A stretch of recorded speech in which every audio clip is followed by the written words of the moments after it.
All right, this is the link when it is completed. That's the link for viewing the live stream. So you can copy and you can share that link to view the live stream.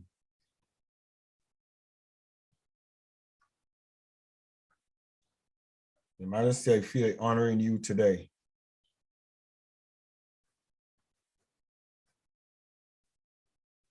I'm going to honor you today, Your Majesty.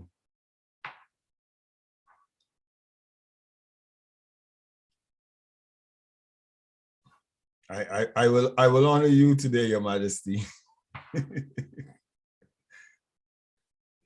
All right. So let me first thing say a pleasant good evening today, the 7th of March, 2022. And we are well on our way in class today. And things are really looking very good, We have just a few more days before our youth conference. It's on Saturday. And today is Monday, so we just have a few more days to go before that. And I'm so excited about that. I'm telling you the truth. I'm very excited about that. I want to say a special good evening to His Royal Majesty, Edwin Madu. Your Majesty, you are very welcome to the class again this evening. Always a pleasure to have you in class with us. Equally, I want to acknowledge His Excellency Olusegun Olukoya, Your Excellency Olukoya, who is the president for the youth in the class of steel.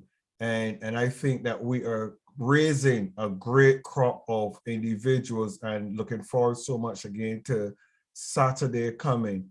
I equally want to acknowledge Her Excellency Zionist Amaka Curry. A very good evening to you. Stephen, Reverend Stephen, good evening. His Excellency Dr. Charles Oyechi, good evening to you.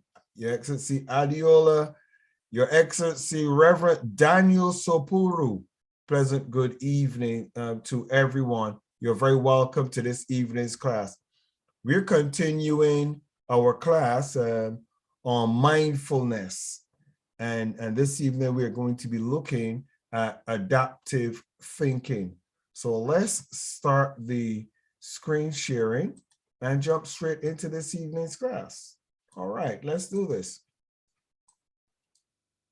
So the last class that we did was in adaptive thinking. Is this one we finally looked at recognize unexpected situations and changes to the environment. We were talking about environmentally conscious as well. Consider possible responses, effective plan and monitor, flexible in thinking, behavior, and actions. And then the last thing that we shared was look before you leap. It is always good to take action after you have take observation.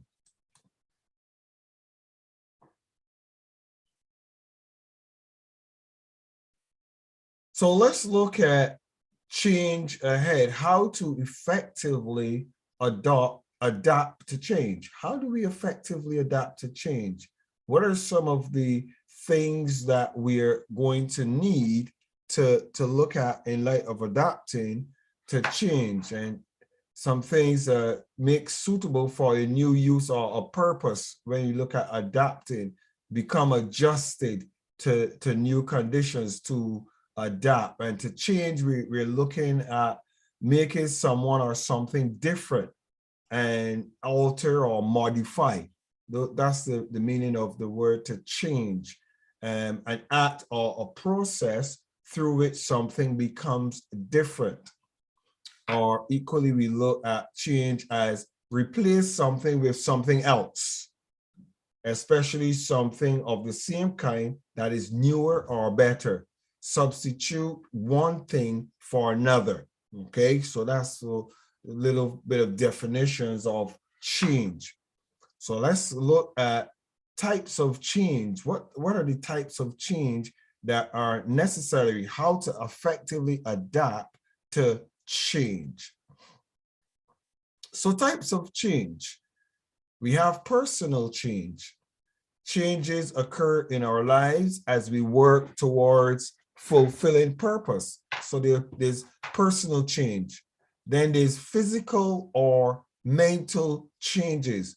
And those are changes that take place in our mind and our body, in the way that we think, in the way that we process things, in the way that we assess situations, and equally physical changes if we do exercise and you lose weight or you put on weight, or all of the dynamics of the physical changes that you could make. Physical could also mean moving from one location to another location. All of these encompass change. Then we have external. External change are things that are outside of us, external to us. And sometimes we have to get accustomed to those external changes. For example, currently we have war that is pending, war that is happening in Ukraine and Russia. And it is going to bring about some changes in the way that we do business, changing in the way that things happen. As a matter of fact, I equally want to say already, from the 1st of April, we already got our energy bill. And our energy bill from the 1st of April has already added £800 onto our bill because of gas and energy charges that are different. As a matter of fact, let me unmute Zionist. Zionist, have you received yours as well, that they tell you that they're going to be these changes? Zionist is in the UK with me. Zionist, have you received yours as well? Yes, Your Excellency. Did it shock shock the living daylights out of you? It's very frightening. It's very frightening. Let me stop the share, because Your Excellency Zionist, I'm going to be very honest with you. When I saw that change, I was thinking, how could you get in a short space of time from where we were to, it's more than maybe over 100% margin, 500% increase. I could not. Hyperinflation. Our gas and electricity bill has skyrocketed to £800 more. I'm sure His Royal Majesty has got enough land for us to migrate to. Don't worry, I have already put some things in place, so don't worry. As a matter of fact, my wife was hearing Bob Marley's song, Exodus. Oh yes. Movement of your people. Come, let me tell you a little something now. All right. So change, as we look at, we're going to be looking at those external changes to us that, and guess what? We don't have a choice but to pay it. We don't have a choice. They didn't give us a debate, a discussion. Automatic. It is just what it is. All right, so let me go back to the screen here. So the types of shares that we have is external changes happen in the world, our country, in our work, in our environment and social institutions. And we have to learn to adapt to those changes. Now, why adapt to change? Why do we need to adapt to change? So some of the reasons: the world around us changes. Change takes place in our environment, communities, and countries, sometimes rapidly. And this war that is happening around the world is bringing about some rapid changes, some unprepared changes. As a matter of fact, let's use the people of Ukraine as one of our subject matters today, and recognize individuals didn't have any warning. They just had to stick just a few bags of things that they can travel with and go. That's all they could do. take a few bags of important or necessities and just flee because of the changes that were taking place around them. And they have to adapt. Some individuals have gone over to Romania and different parts of Europe, and they don't have any friends or any connections there, but they have to go and start over. They're going into shelters. They're going into homes with strangers. They're going into an environment that is uncertain. They don't have their own utensils, their own beds, their own, things that they were accustomed to around them. They had to walk away and leave those things and start over. That's change. And a lot of us are so adverse to change, unfortunately, that when change comes, it really, really dislodges us. It disillusions a lot of individuals as well. And what we want to create in this dispensation or in this generation is a people who are able to adapt to change, because change is happening around us rapidly. For example, we're on the threshold of potential nuclear warfare. Now, most people don't take it serious. Most people might look and they might say, why are you trying to scaremonger? But I want to submit to us that we need to be aware of what to do, how to do it. Some of you, if I would tell you, you need to have a prepared basket or a prepared bag. A bag that having just those things that are essential that you say, if I have to move in the event of a nuclear outbreak, then I know what I'm taking with me. So I want us to be mindful. If you never used to watch the news before, I assure you, now is a time to start watching the news. It really is. It's not business as usual. And you're going to have a sense of justification for some of the things that are going to be quite outlandish that you're going to hear. For example, if I didn't know about what was going on in Ukraine and Russia and recognize that it will have an impact on our fuel charges, it will. If I didn't have that knowledge, then clearly this would be a thing of what is going on. And it will be a little bit of a confusion to understand why us. Is this something that is just us that they're doing it to? Is this something personal? No, it's not. It's not unique to us. It's global. There's no avoiding unexpected events in our lives.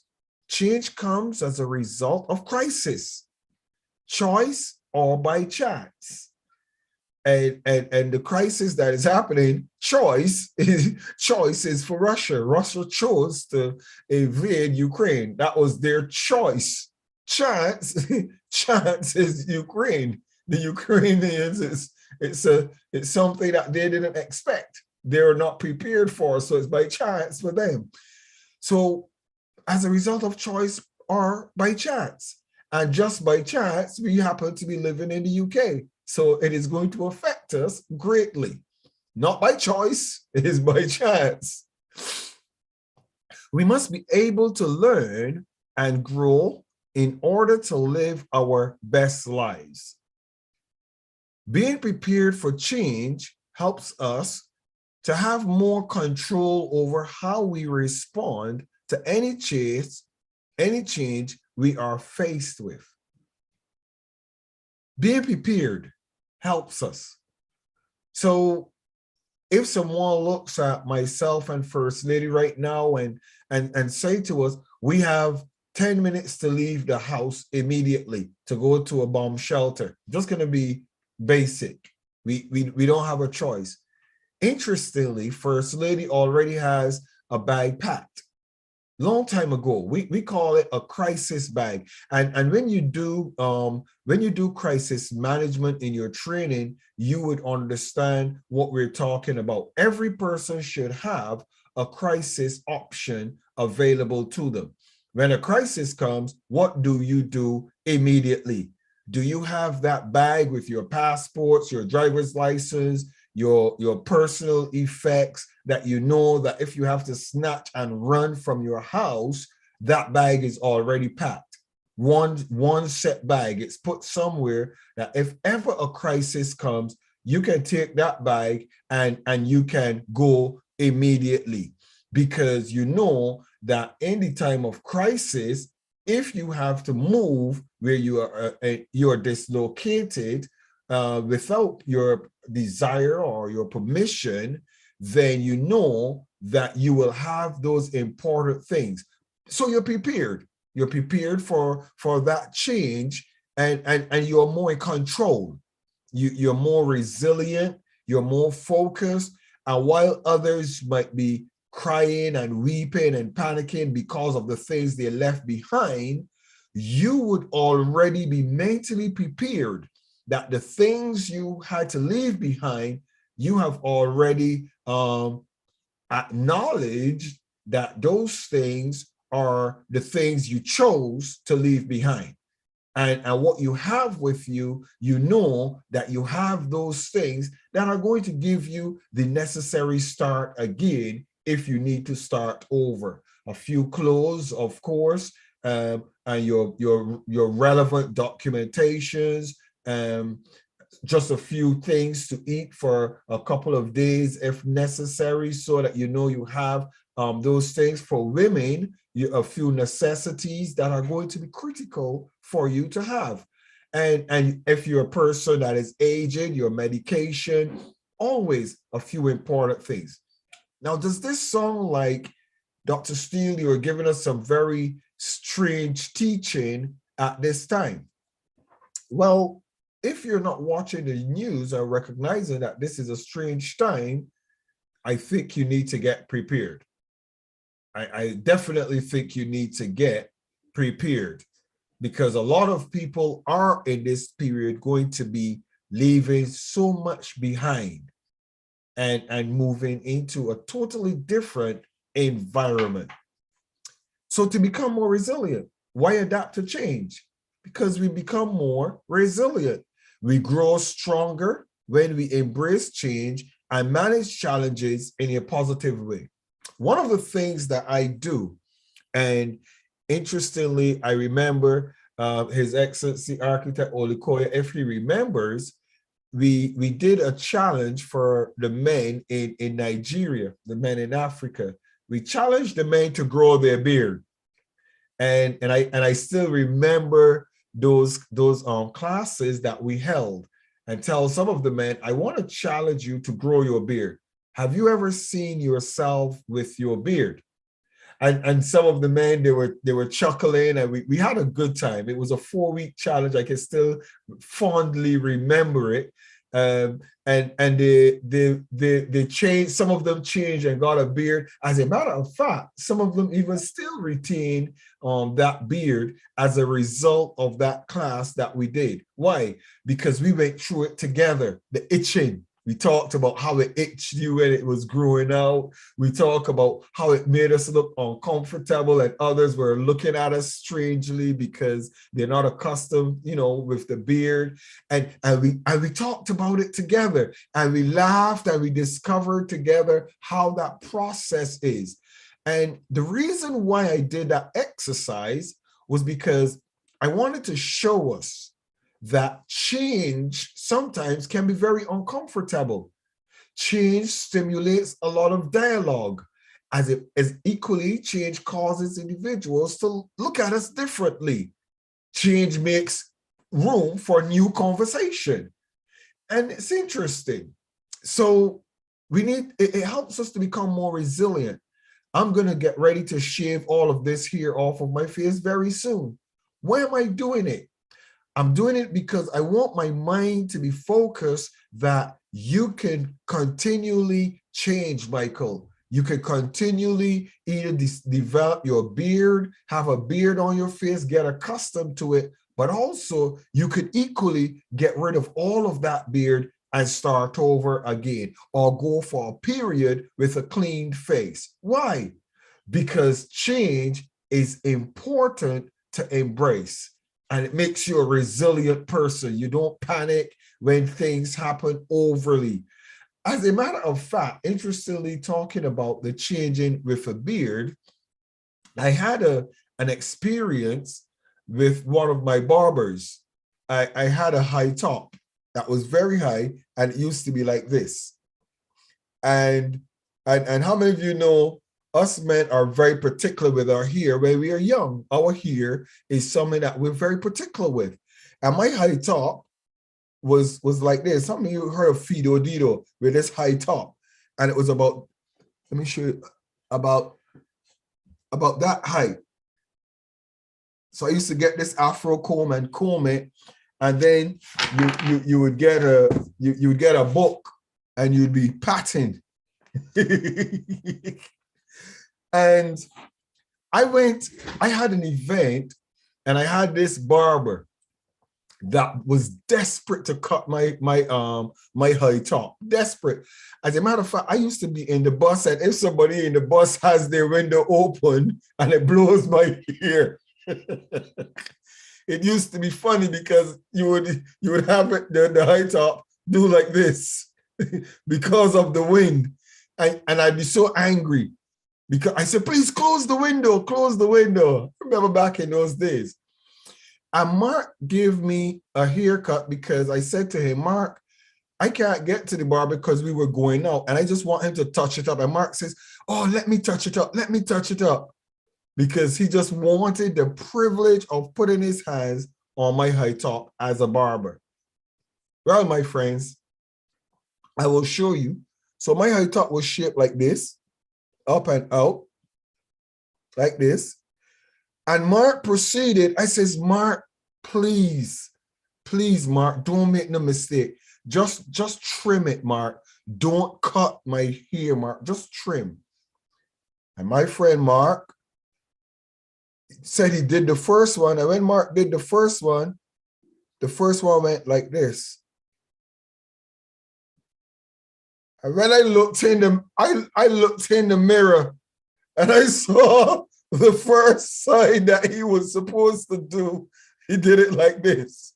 And I looked at the other one, pointed that way, and I folded my arms. I was so angry. I was so furious. And then he said to me, well, let me bring in the other one.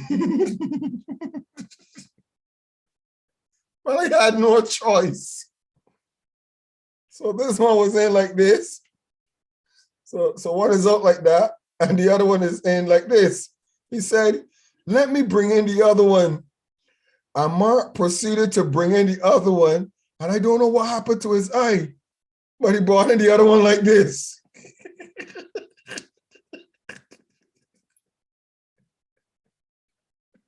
He brought it in too far in. And ladies and gentlemen, I ended up with a very interesting hairstyle after that had me so angry. Lower cut and a step ladder. I guess some of you might have seen my profile with this step ladder called a Gala Rush Me haircut. A step up, step across with a part inside of there and a low haircut. I was so angry for a long time. I wouldn't speak to him. And why did I share that silly story with you? Silly story. I've even been to the barber, and the barber was trying to do my mustache, and I laughed, and half of my mustache came off.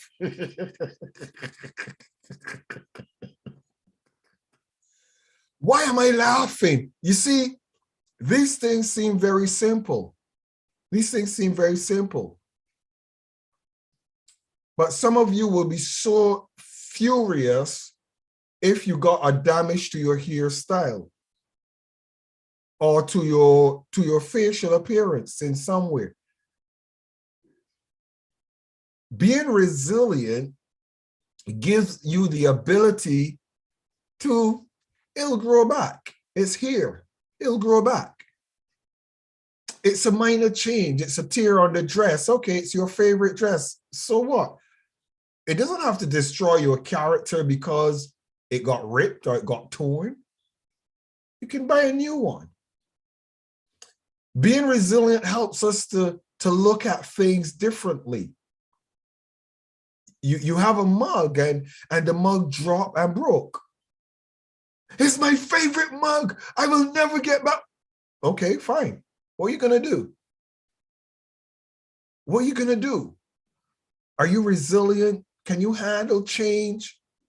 Things that you did not subscribe for, you didn't plan for, but they happen.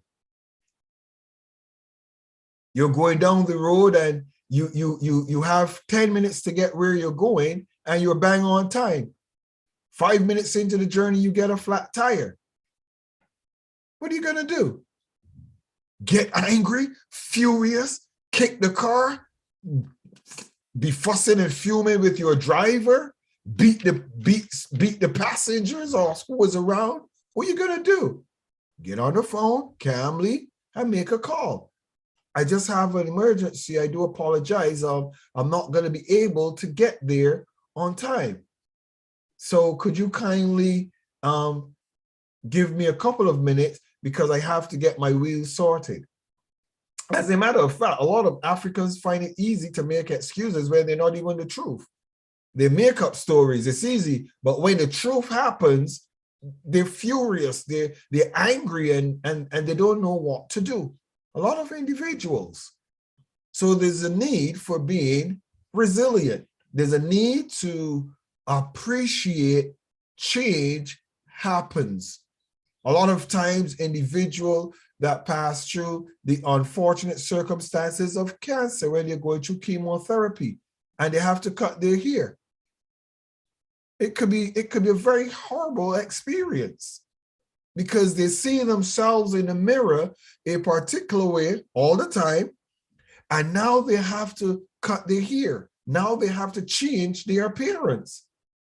Individuals who their eyesight is failing, and they refuse to wear glasses to aid their eyesight. Why? Because they don't want to look different. They don't like how they look.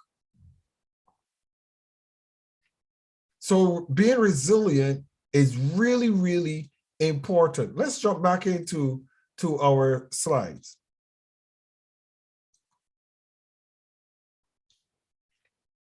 Adapting to change. Gather all the facts.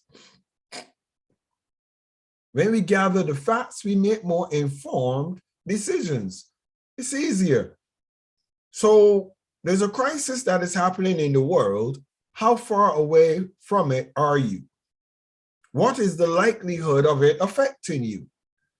And if it affects you, in what way is it going to affect you? And what would you need to do to make yourself comfortable?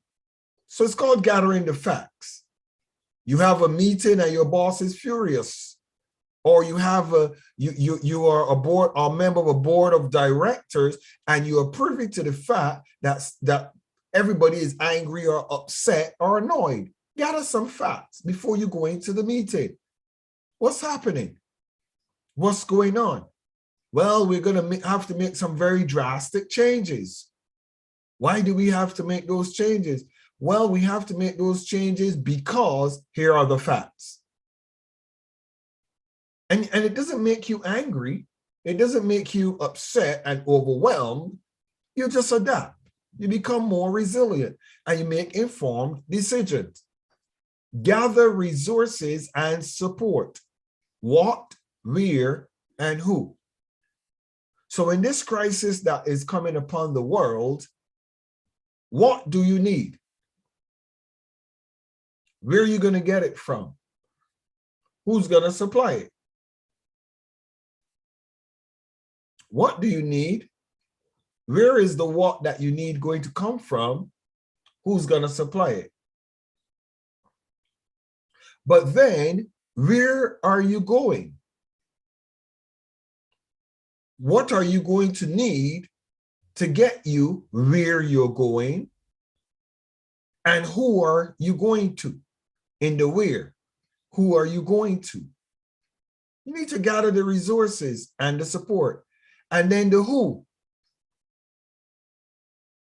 What do you need to reach the who you're going to? What are the resources you will need? Why are you going to this who? Where is this who located? And then beyond that, you have to be sure that you know who is who.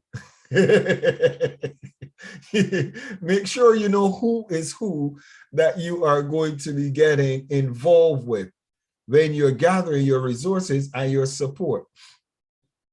Cultivate an attitude of acceptance. Makes the journey easier. These folks that are leaving Ukraine, and remember we're using the Ukraine-Russia situation as our case study this evening in adapting to change. Picture these folks that are leaving and they're going to strangers' house. What is something that they have to have that is critical? An attitude of acceptance. They have to accept, I have to do what? I have to move. They have to accept that. That's the first thing they have to do.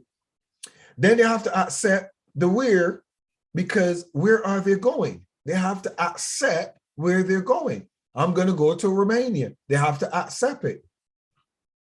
Some of them might have family and loved ones in Russia, but they can't go to Russia.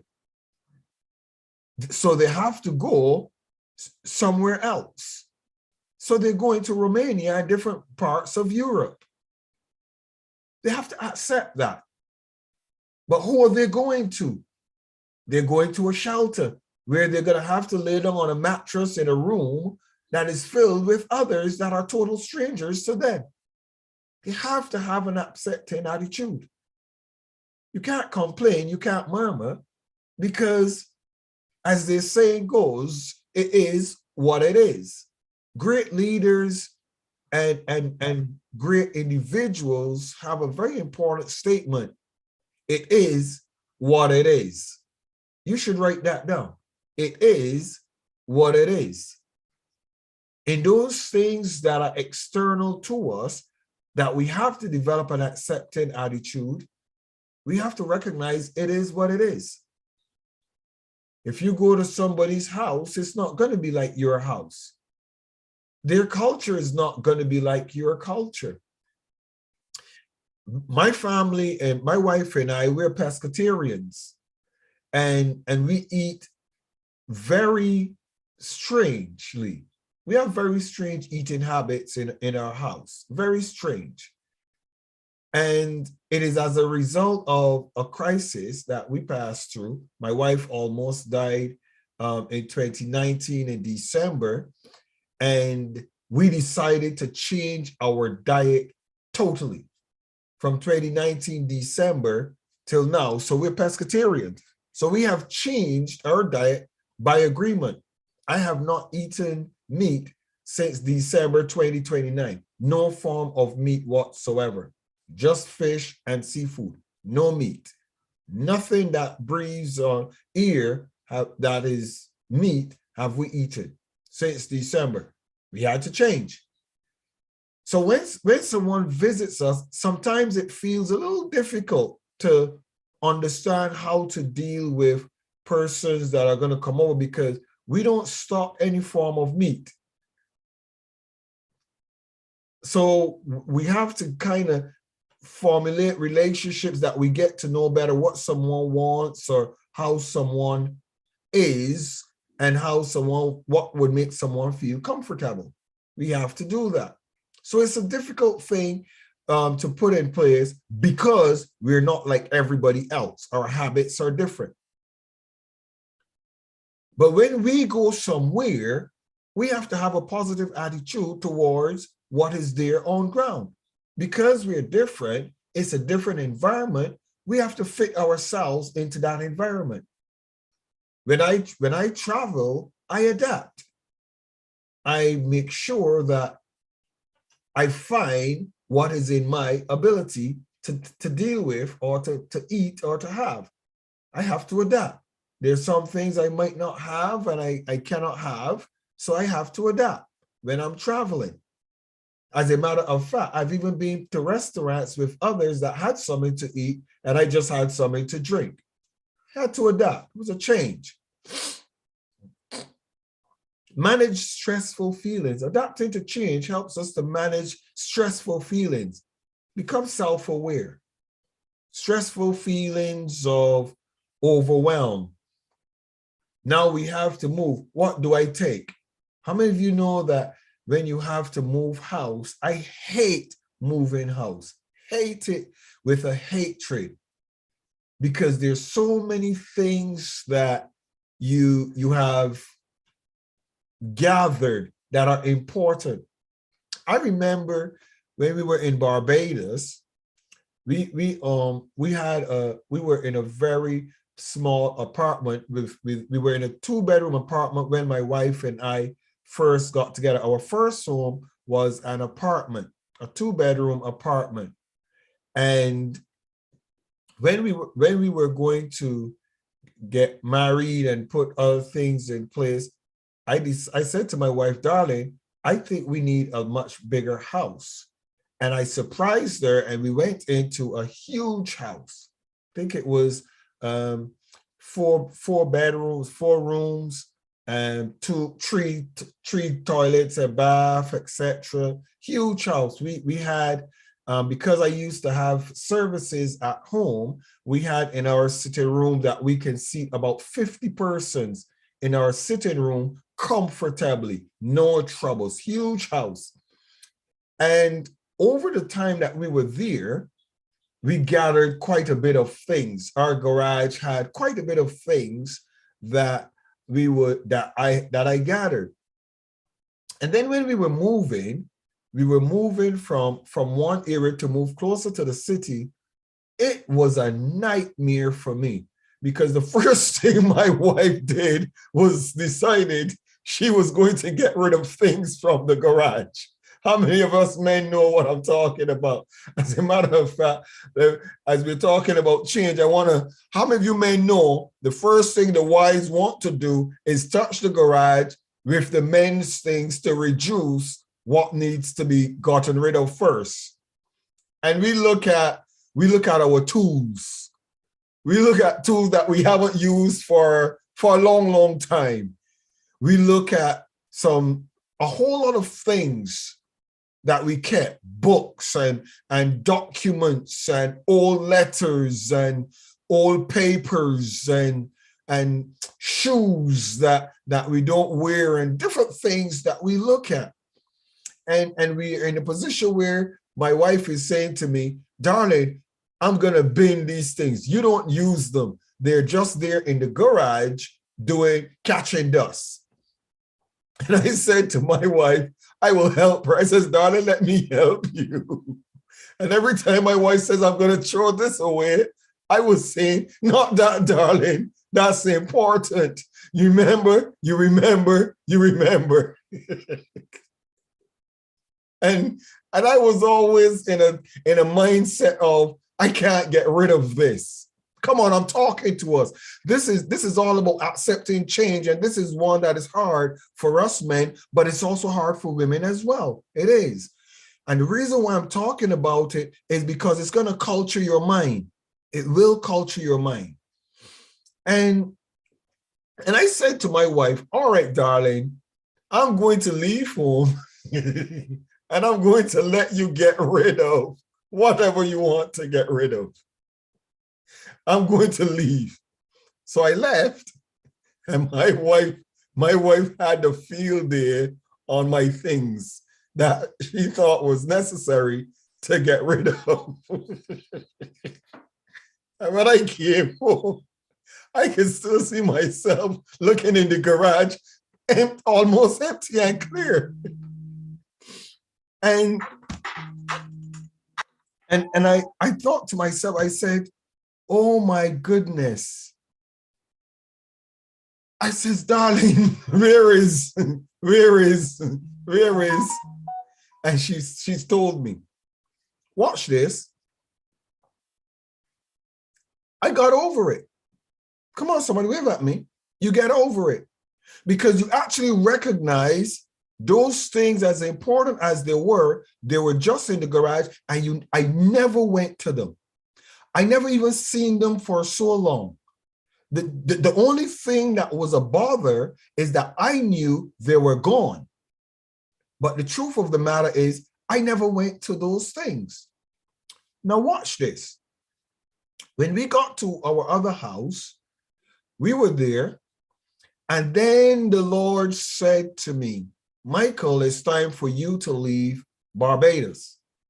My dad died, and my dad requested that I relocated with Josh to come to the UK and establish my family. And things in Barbados got really, really difficult. And we got when I was checking with the airline about the flights to relocate to the UK, the airline said to us, if Joshua is 2 years old, we can travel. But if we can pay for just the taxes for the flight. But if he's 3 years old or 1 day over 2 years old, we have to pay a full fare for Joshua. I said, wait a minute, a full fare to the UK from Barbados, 3 full fares I have to pay if Joshua is 1 day over 2 years old. I think that's what they said to us, if he was over 2 years old. Guess what I did?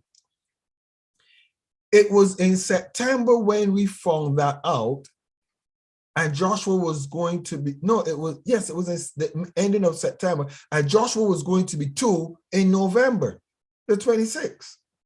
I said to Jeannie, I says, darling, we can't go next year in February or March, which is going to give us time to sell all of the things from our house and put things in storage or whatever. I says, darling, we got to put everything together.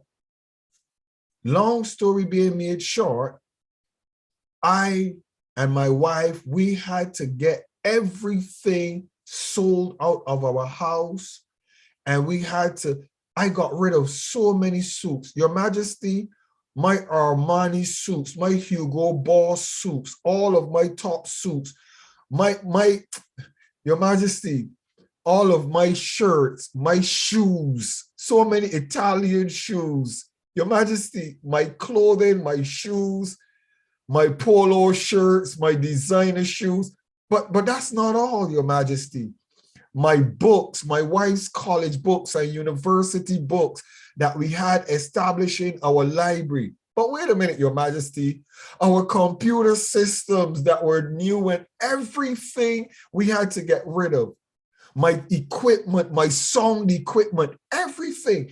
I even had persons that said they were going to purchase our stuff, and they waited until 2 days before we go to come and says, man, let me give you this, man. You know, what are you going to do with it? You're not taking it. Persons even robbed us with our stuff. But wait a minute.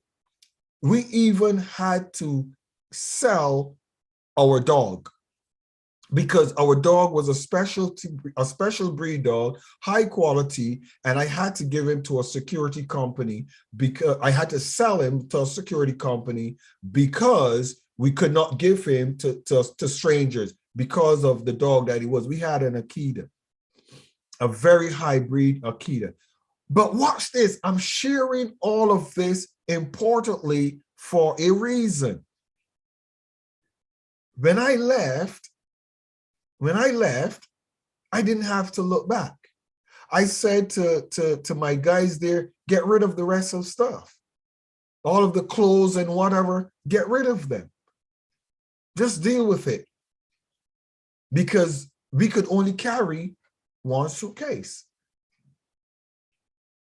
Now let me ask you a question. And I want you to ask yourself a question. How embracive of change are you? I want you to challenge yourself. How many things in your garage do you have, or in your closet, that you could relinquish to make your journey through life lighter.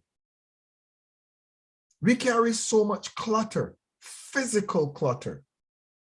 But do you know what is manifested through physical clutter? Mental clutter.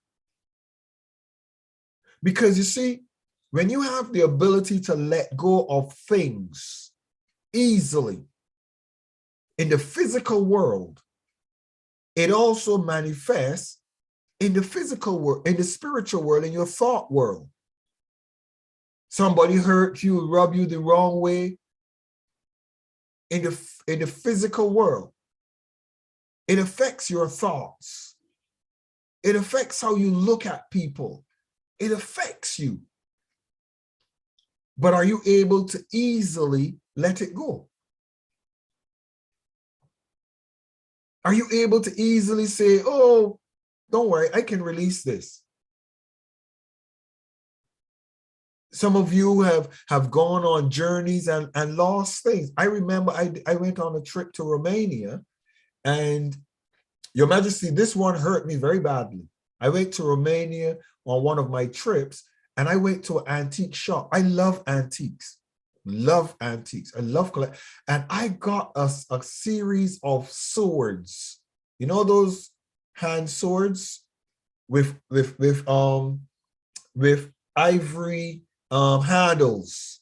With ivory handles. Some swords, they have the hatchet that you put the sword inside, and the cases. In Romania, they have loads of those that are specially done. And I think I got about 4 or 5 of those. I bought a couple, and I got a couple gifted to me. I was so excited with these that I got, because I knew that when I got back to the UK, most people don't have those. They're unique. When I got to the airport with my suitcase, I had them in my hand luggage, and they opened my hand luggage and said, "You can't carry these." I says, "No." It says, "No, you can't carry these." The ones in my hand luggage they took, and I couldn't say anything. And the ones that I had in the case, because I chose the best ones. How many of you know that if you lose your suitcase on the plane, the best ones you have in your hands? When I got to the UK, they called me and checked my luggage when they must have scanned it, and it says, "No, you can't bring these in." I says, "How do you mean?" They says, "You cannot bring these into the country. We will confiscate. These have to be confiscated." I says, "But," I pleaded, I begged, I looked at them, but what? They took them. And sometimes you think that custom officer is just going to take it for himself, but it doesn't even matter why he took it. He took them. Now, what am I trying to say? I didn't die.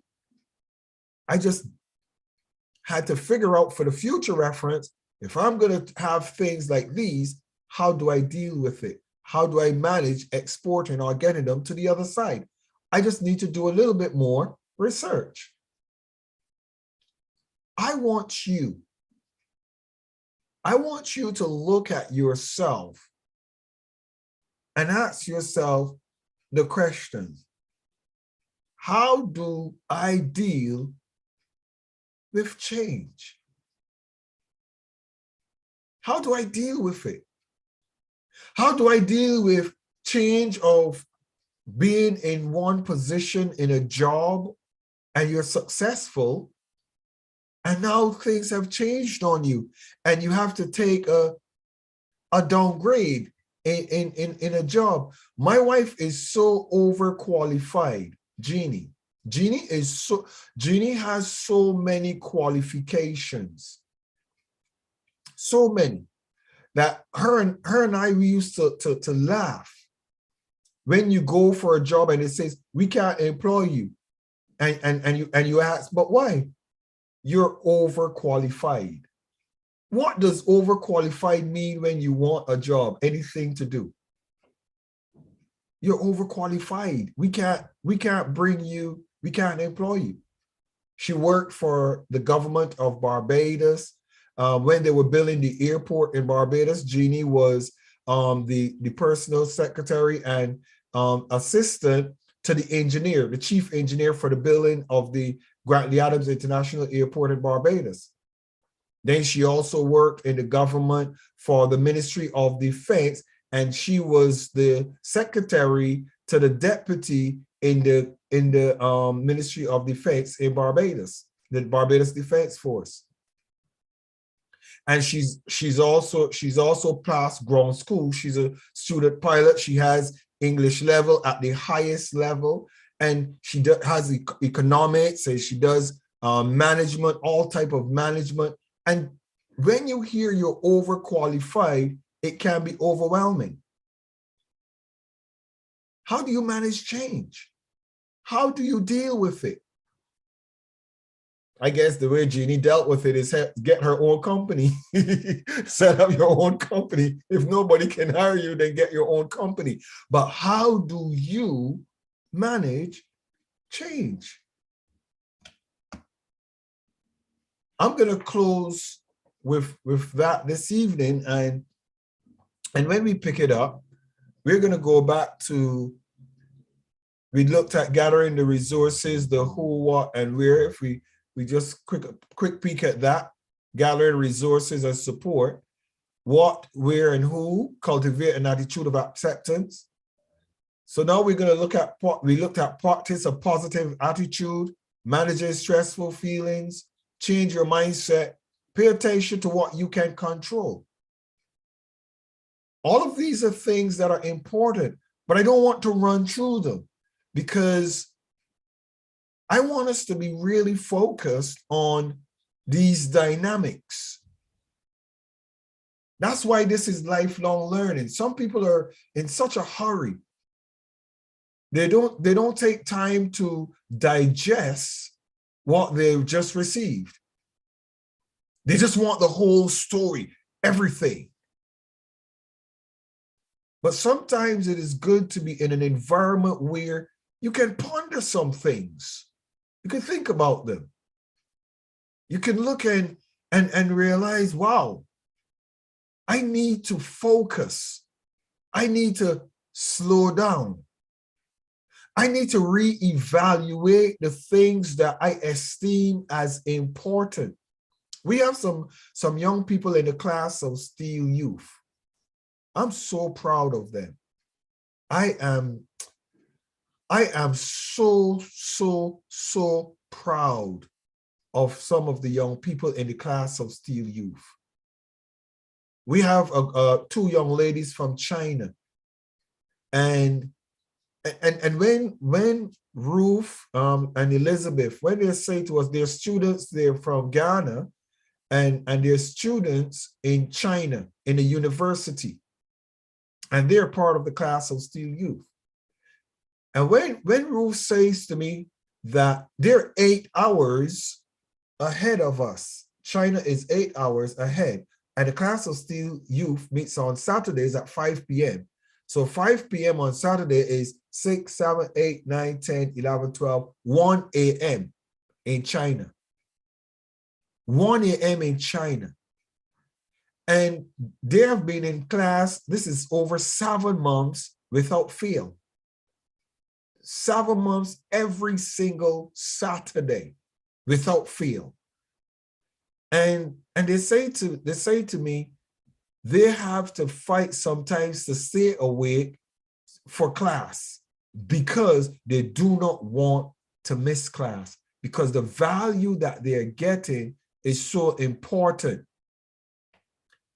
Now, for me, if only the 2 of those ladies were in the class of Steel, I would do the class of Steel. Why? Because they sacrifice to be there. They acknowledge the need to change some things. They have to be up early in the morning for university. Well, sorry, not on Saturday. Sorry, I do apologize. Not up early on Sunday, because Saturday into Sunday. But as young people, they can be out having a party. It's Saturdays. Are you going to sacrifice every single Saturday that you have no parties? You don't go out as a university student? Come on. As university students, Saturdays are the days that you want to hang out with everybody and do, kids things. Who wants to be in a class sitting down listening to somebody nya, nya, nya, nya, nya, nya, all the time, every Saturday? But they have found value. I want to ask you, how do you deal with change? And you know what? If you're an honest person, you're going to help somebody.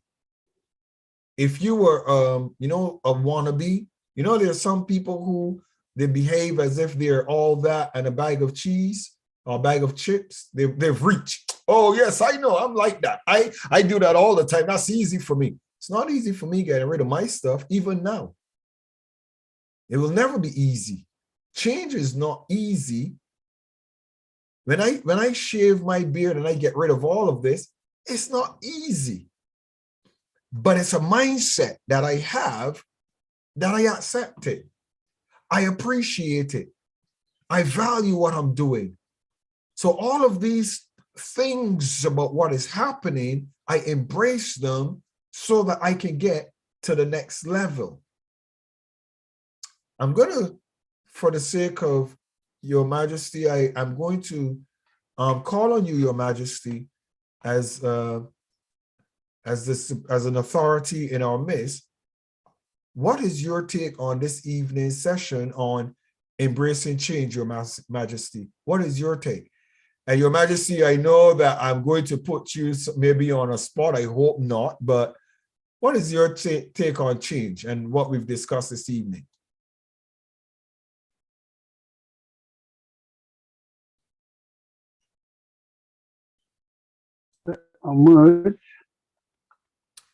Yes, Your Majesty, we are hearing you. Okay. All right, good. Your Excellency, good evening. Good evening, Your Majesty. Evening, Your Excellency, good evening, all the excellencies in the house. Thank you. My stake here on adaptive thinking and change is I think something must have changed. I have my EPP in place, my emergency preparedness plan of like when you said, have you made your bag of crisis in case of emergency to leave and not the rest? And then one start thinking of the family. How do I move with the family? It is a thing that needs to move with the family. It's not just an easy thing, but I've learned a lot through what is happening today, the war in Russia and Ukraine. When I watch the news and see the way people are running, the way they at times they've run far. I watched one particular news.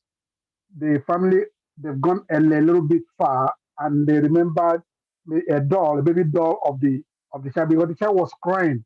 So the man has to go back to pick it. So that is to show that they didn't prepare for it because change, like you rightly said, is to replace something with another. And I've always said that whatever the only thing that is constant in the world is change. So change is an important, yeah, it's an important subject to treat.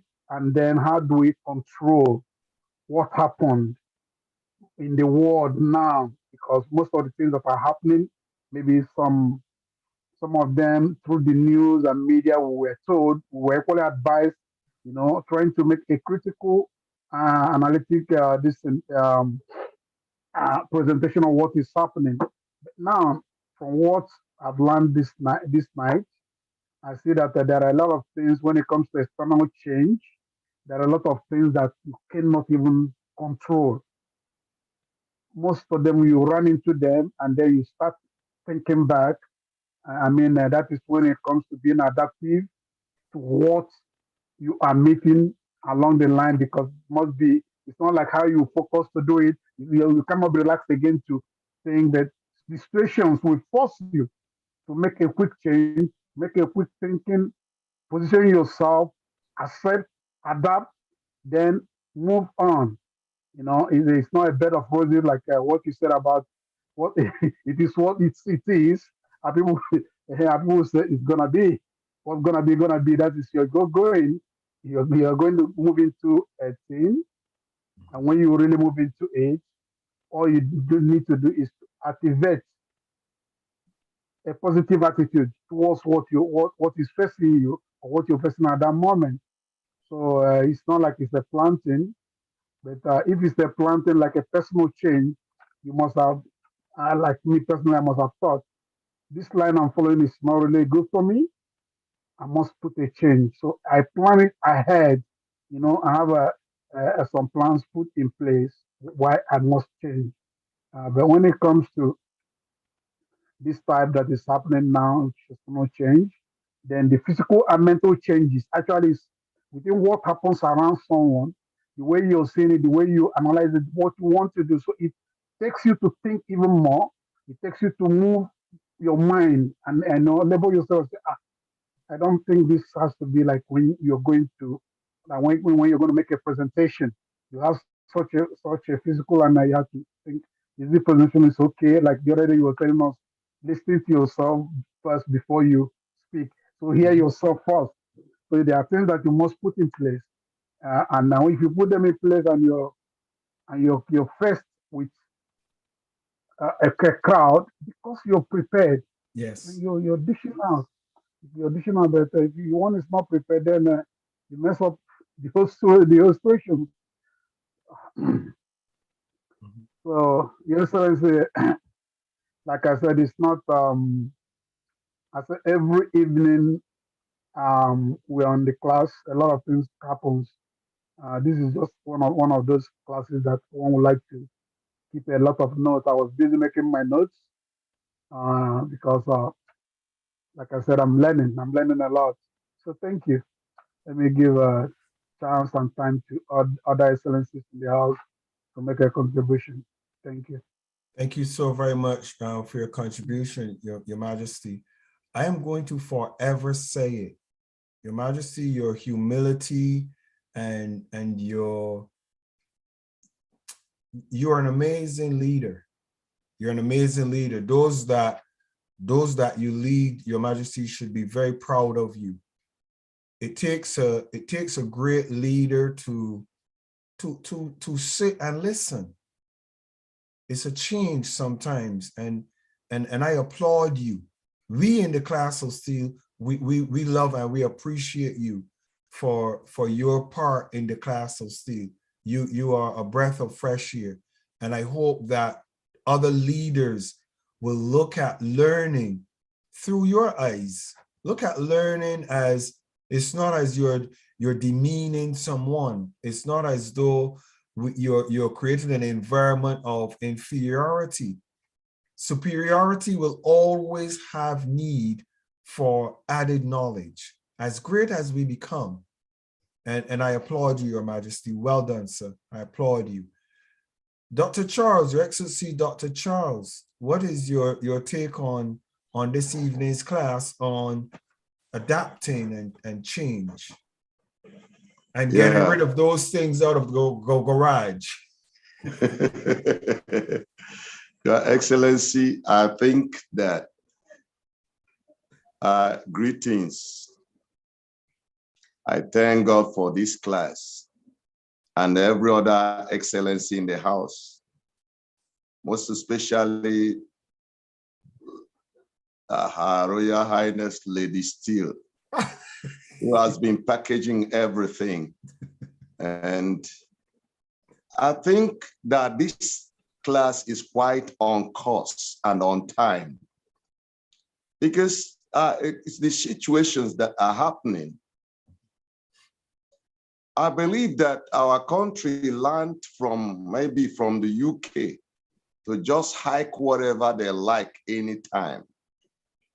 And we try to complain sometimes when the energy price just jumped from 4 naira to 52 naira under 6 months.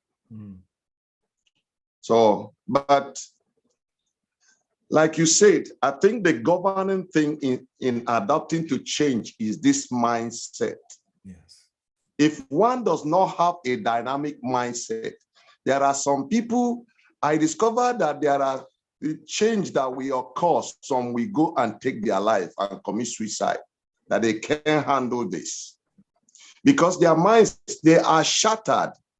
And once your mind is not ready to adapt, you can take suicide, or somebody will be so much shattered that he wouldn't be able to do anything. And what I learned basically from what you are saying was that distress bag. If it happened that you have to leave in 2 minutes or 1 minute, what do you pick? It takes somebody who has had an organized mindset to know that you go straight for your passport and your certificate. Without a passport, you are going nowhere. Without a certificate, if you get somewhere, what will you show to start life afresh? And then you mentioned about gathering resources. That is very, very important. And like you said, that when you are in a flight situation, you have to have that mindset that a lot of people will want to capitalize on the situation and rob you dry. But you have to accept it as, what I usually tell myself, if I'm alive, I bought these properties because I'm alive. And if I'm alive, I can still buy them again. But there are things you needed most, like important documents that will sustain you. I think I have had this situation of change because I was around 4 to 5 months when my parents had a flight because of the war. We were living in the north. My father had up to an estate of 5 houses and only one uncompleted building in the village. We lost them all and retired to an uncompleted building. Every other property, including the money in the bank. He had a lot of money. After the war, he was only given 20 pounds out of whatever millions. But we still have to start all over. And we survived. So I think, Your Excellency, you hit the nail most on that mindset. Except you prepare your mind. Some people, because of the flight, they will have heart attack. And they will die. And some will say, no, I can't take this.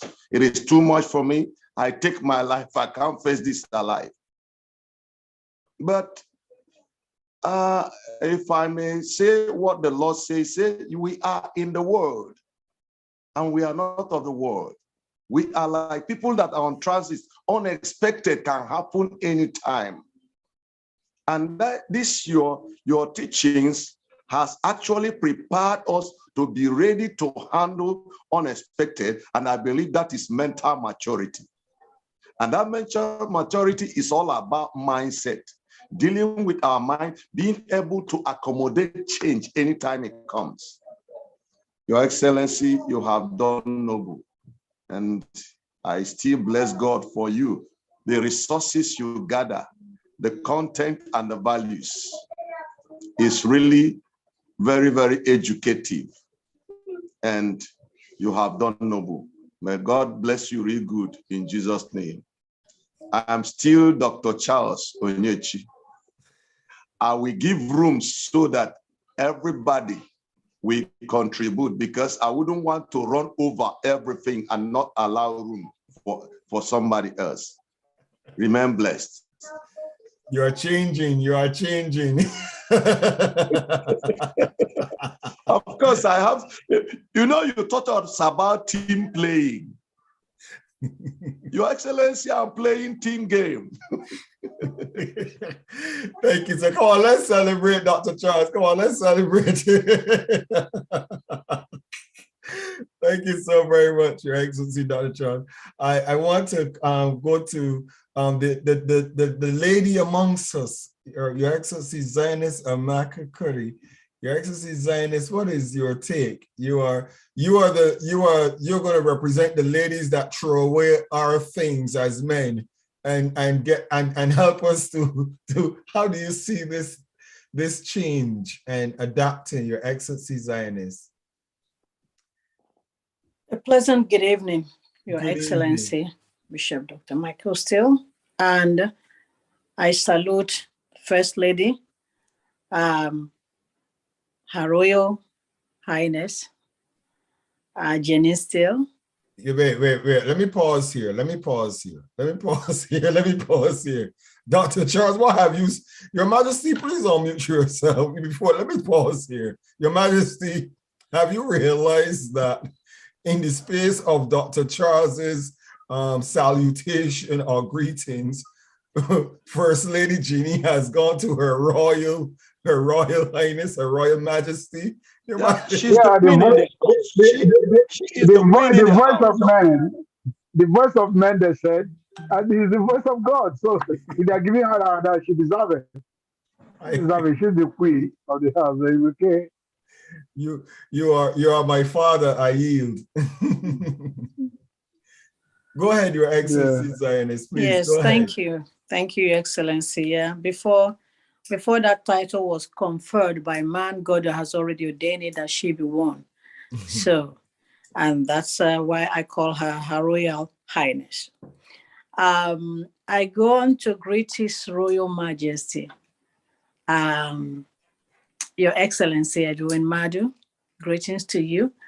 Our elder, His Excellency Reverend, I can't do it very well like His Excellency Stephen, Reverend Daniel Soporo. I've forgotten the other middle name. Have to excuse me, sir. He's my mentor. I heard his voice today. His Excellency Architect Olusegun Olukoya. My sister Adeola, Her Excellency Adeola Olukoya. I believe His Excellency Stephen is in the class today. Good evening to you. His Excellency Chukwuemeka is also in the class. Good evening to you. And our Reverend, His Excellency, Dr. Charles Onyechi. Good evening to you, sir. And I'm not sure who I've missed, but do pardon me. Good evening to all the excellence in the platform and to those who are watching beyond the sky. Good evening to all of you. My name is Zioness Amaka Curry. And my take on this evening lecture on mindfulness and adaptive thinking is quite, it's something that intrigues me. It's a subject that intrigues me because it deals with every facet of our life. Speaking from a female perspective, change is quite something that some of us deals with quite easily and some of us don't deal with quite easily. But with a very good adaptive mindset, that word adaptive is like a tool which helps us to understand that it has to be done. Otherwise, if we coin it alone, mindfulness and change, we might not have a tool of reference by which to effect change. But before I go any further, His Royal Highness made mention that change is the only thing that is constant. And to that, I would add that I've observed two things that never change. One of them is the Ethiopian, and the other one is the leopard. These two, they never change, even though change is constant. So now on the subject of change, I'm going to add voice to this subject from a female perspective. Change is not easy. Change is costly. Change unseats us from comfort into discomfort. However, in totality, change is necessary for a new beginning. Change, whenever we achieve beauty, success, whatever we do in life, whether it's a quantum leap or whether it's just one step, it involves change. Without the old dying, the new can never come to life. And that requires change. But then in order for us to embrace that change, we have to have an adaptive mindset, that which helps us to understand why it is vital.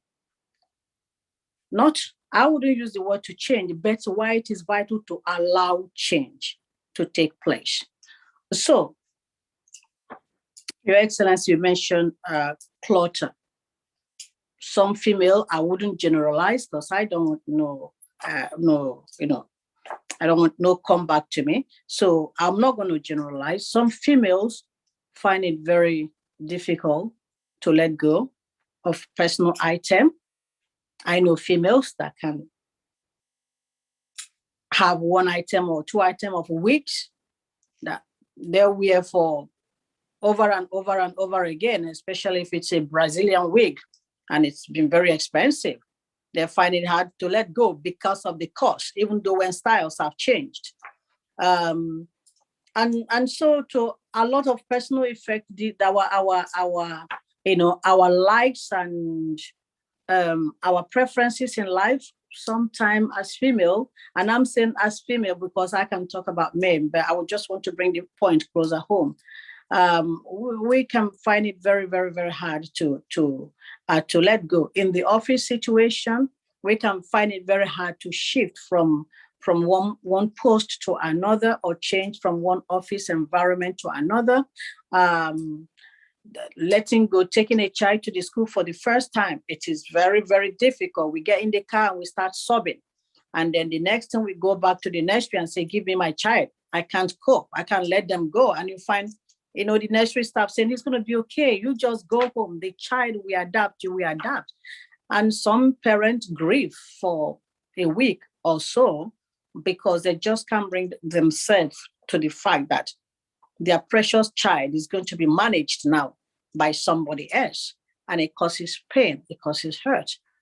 The same thing applicable to relationship. When this relationship is dead, when do you go?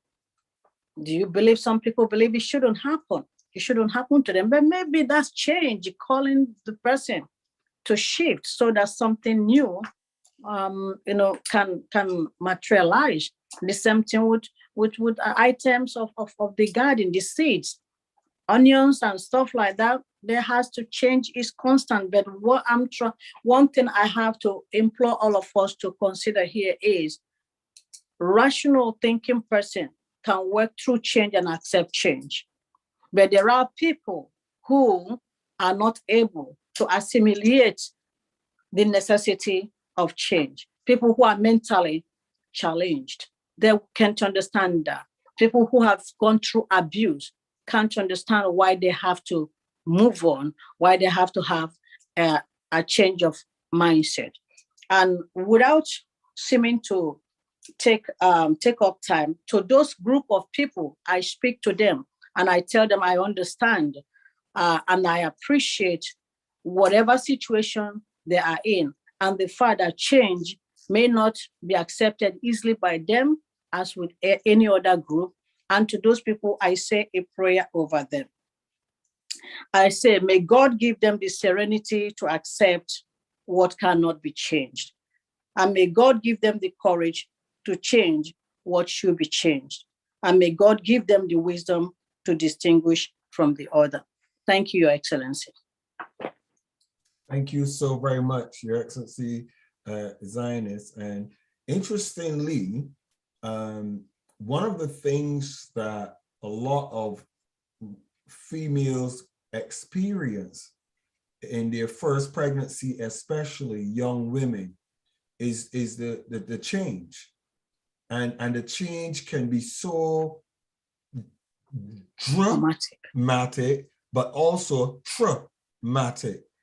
And I think teaching like this and having the ability to hear it and hear from others gives us that capacity to manage it and to deal with it. I've had a number of businesses that have failed, a number of things that have failed, but hearing others talk about how they became resilient, how they managed the change, have caused me to look at my current business and where I'm at and recognize, go through the process. It is what it is. You don't have to get rid of it. You don't have to throw it away. Work at it, work with it, stick to it, and embrace a new mindset towards business, a new understanding. Because when you embrace a new mindset and a new understanding, it gives you the capacity to handle the dynamics of what you're dealing with. And it's the same thing for a pregnancy. A pregnancy is going to cause a woman's sleeping habits to change. It's going to cause her sleeping position to change. It's going to cause her going out habits to change.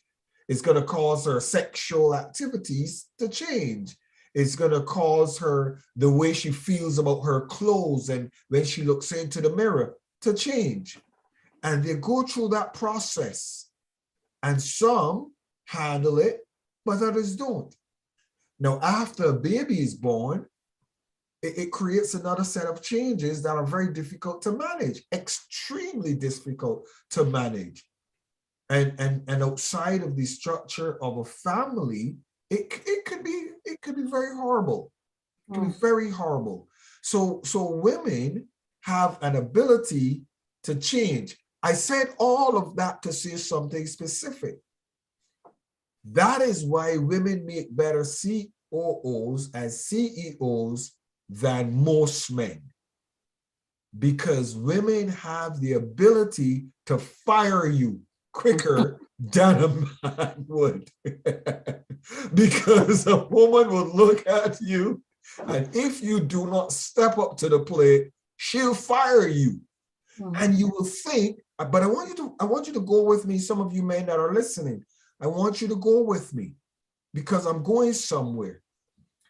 Because she knows two things. One, this person is a hindrance to the company's progress. They are.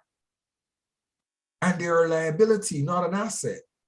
And two, she also knows there is somebody better that can do this if we find that person and would increase productivity in the corporation. So what does she do? She makes a decision that is without any form of emotion. It is based on the highest interest of the company. But a man now, oh, he's been my friend for so many years. Come on, we go back so far. Do you know, when I started this, him and I, we were together. And I can't see myself without him. I can't see myself, not having her around. She's lazy. She does no work. She doesn't even come in the office. How could you retain her in this position? You don't know, she's good when she's around, And, a man would make all excuses, but a woman, how many of you know that a woman lion, a female lioness, is the one that controls the pride? Now, I'm saying this as a testimony to women. The first lady, if I did not have the first lady, I will tell you irrevocably, if somebody looks at me another way, that's up to them how they view me. But my wife, the first lady, causes me to be the man that I am, because I listen to her advice and I listen to the way she sees it. And in some cases, I have to agree with her, even though it hurts. As a matter of fact, she tells me some things and I receive them, but I still persist to accommodate some behaviors and some things until they break off. And then she never says, I told you so. She just smiles. And I'm learning more and more the ability of a woman as a leader, as a change agent, is something that us men should embrace, because it would help us along life's journey to be more successful. I think that's why the great verse that says, he that finds a wife finds a good thing and procures favor. Sometimes you say, God, this is a favor, this is stress. She's changing me. The things I want to do, I'm not able to do. And the things I don't want to do, I find I am doing. What is this? But the beauty of it is you're becoming more successful, more rounded, more proficient, and more proactive in your approach. So I want to celebrate the women amongst us, including the First Lady, chief amongst them, but also those women that are listening to this. I think you're going to give me a big wave and a high five, and go leave a good review on the class of Steel for my teaching. Adiola, Your Excellency Adiola, I'm going to let you be the next lady to share your thoughts. Your Excellency Adiola, share your thoughts with us this evening on this subject, change. Good evening, Your Excellency.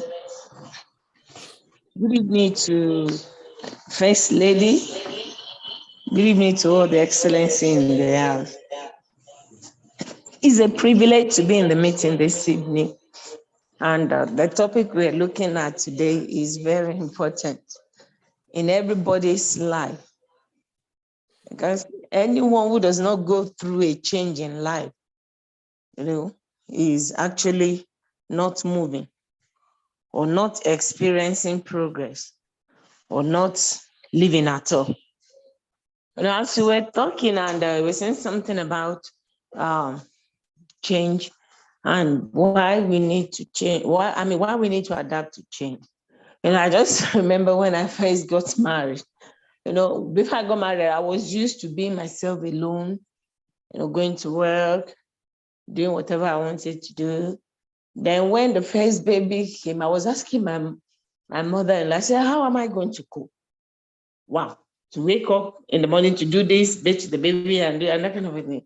What she said is that, that I'll get used to it. It's a change in my life. And actually, I got used to it. And I was able to adapt to having, my husband, the children, taking care of them and all those stuff. And, I realized that if a man does not submit himself, or a woman does not submit herself to change, it means that, the person begins to die gradually. And so there is need for us to actually adapt to change. And there is need for us to be ready, because anything can happen anytime. And, there's this saying that, that sometimes there are some things that, okay, you might have planned your way yourself in a different way, and something else will come up and change what you plan, just like what happened in Ukraine. They slept and then woke up the next day and there was war. And like you said, we should be ready to move. And like you said, many of them didn't go out. In fact, some of them, maybe they didn't even go out with any other change of clothes. Why? Because they were not preparing for the change. So it's important for us to prepare for change. It can come anytime, any day. What we just need to look at, what do I do? It has happened this way. I need to change. I need to adapt to it. And I need to move on, because life continues. And the other aspect I like is, getting your things ready. If anything happens, you just pick the bag. When you were saying it, I just said, wow, where did I keep this? Where did I keep this? There's sometimes, some documents, you just scatter them. But I think, there is need for one to just be ready. Not because, you are looking, you are praying for something bad to happen. No, but it's necessary to be ready anytime I need. Okay, what about if my document is needed? Will I be searching for it and I need to get it within 10 minutes? So all those things need to be ready, and change. Anyone who is willing to adapt to change, we will definitely progress. Will not remain stagnant. Thank you so much for tonight. We really appreciate it. I want to appreciate the First Lady. When you first put the first slide, I just saw the class of steel newspaper. It really caught my attention. So First Lady, well done. Well done. So thank you very much, sir. I appreciate the privilege. Bless you so much. I bet, Adiola, I bet you many persons. How many of you recognize that? How many of you recognize the Class of Steel newspaper? Adiola, they didn't recognize. Yes, I did. Your Excellency, Architect Olusegun Olukoya, good evening. What is your take on this evening's subject, Your Excellency, Architect Olukoya? Good evening, Your Excellency, Dr. Michael Steele. Good evening, First Lady Jeannie Steele. Also, His Royal Majesty. Good evening, sir. And my dear sister, Zioness Amaka Curry, Dr. Charles, Dr. Donald U.S., Stephen Abu, all the excellencies in the house, I greet us all this evening. Thank you very much, sir, because I've been looking forward to you talking about change, because I know that definitely there will be some aspects of change that one needs to pay adequate attention to, while not trying to repeat what some of us we have said. When you were talking about why adapt to change, the truth is that change is something that comes either as a result of crisis, choice, or chance, as you said. Mm-hmm. So whether we prepare for it or not, it will definitely come. But I like the other aspect you said, that when we are prepared for change, it helps us to have more control over how we respond to any change we are faced with, which is very critical.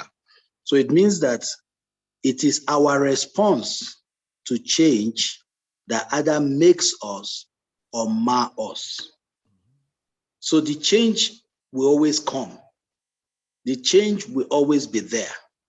But when we respond properly, and I love that, we'll be able to have more control. And one of the places where a lot of people get scared is when they are not able to have control over their response. Because if we are more reactive than being proactive, then there will be crisis. Then the change will hit us where we least expected.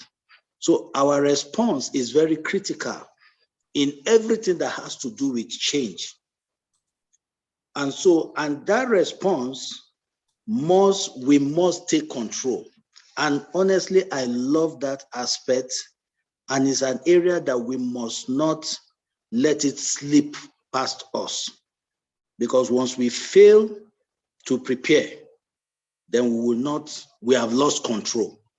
And once we lose control, then we are going to be reacting rather than being proactive.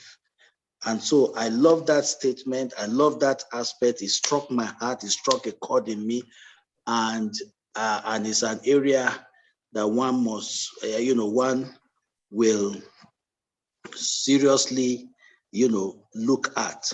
And when you were talking about, for us to become more resilient, you said something, you said we grow stronger when we embrace change and we manage challenges in a positive way. So it means that we should be expecting change. If I understand under resilience, we must expect change and we must embrace it.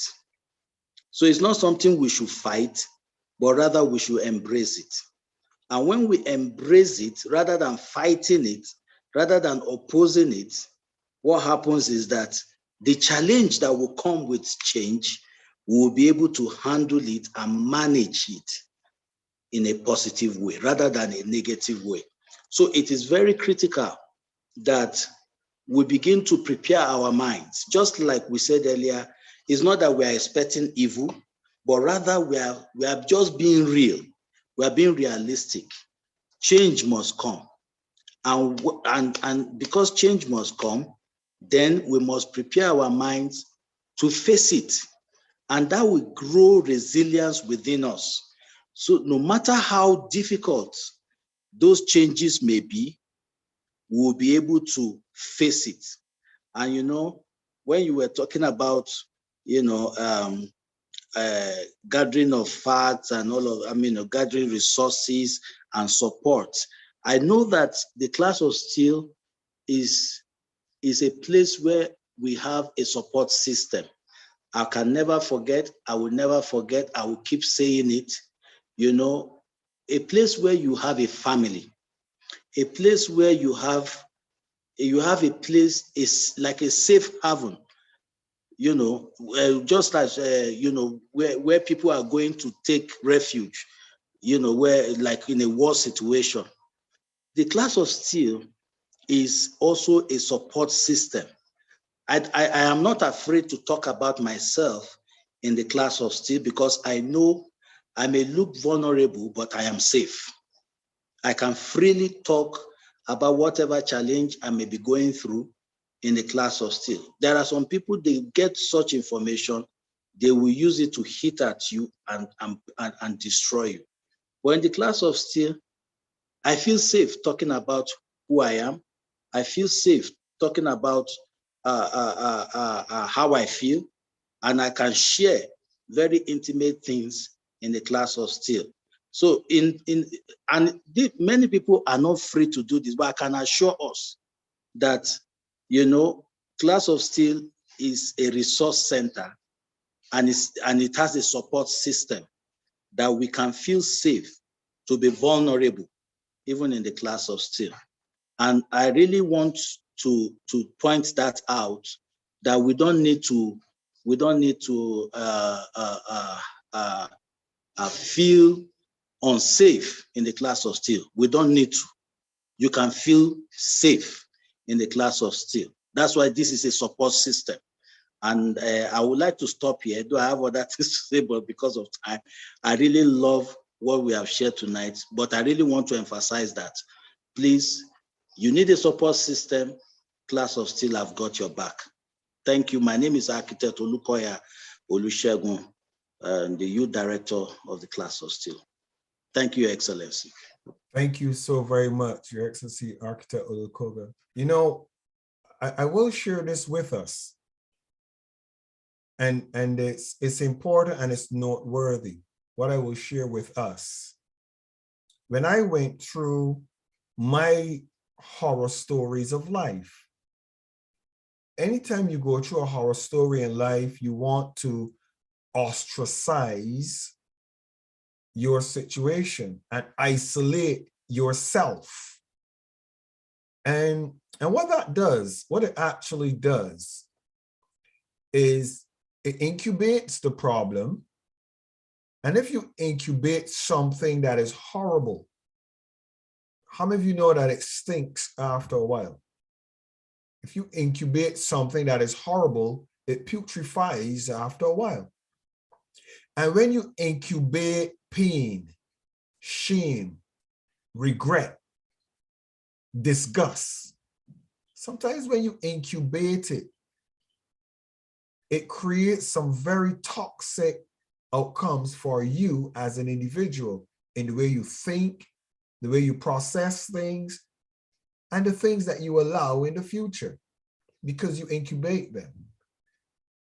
And what I discovered was my greatest healing point. My greatest healing point is that, thanks be to God, from my youth as a young man, I have always been a mentor from my youth. From the time I was a young man, I was always a mentor. I was always a leader from my youth.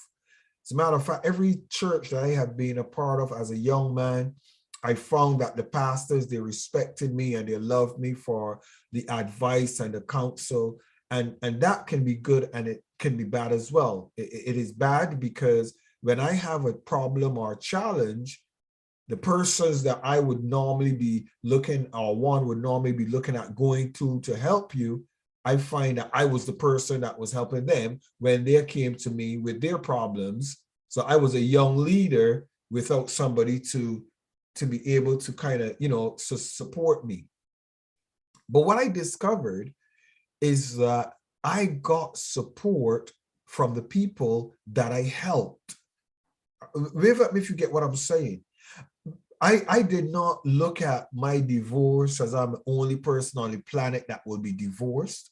I did not look at my family rejection as I'm the only person on the planet that family is going to reject me. I did not look at when the church gave up on me because of what I've been through with my divorce and different things like that. I didn't look at myself as an isolated case. I recognized that the world needed somebody that was going to help them. And a lot of people hide their stars because the success of the class of steel is not based on anything more than the truth, which is Her Excellency Jeannie and myself, we tell you the truth.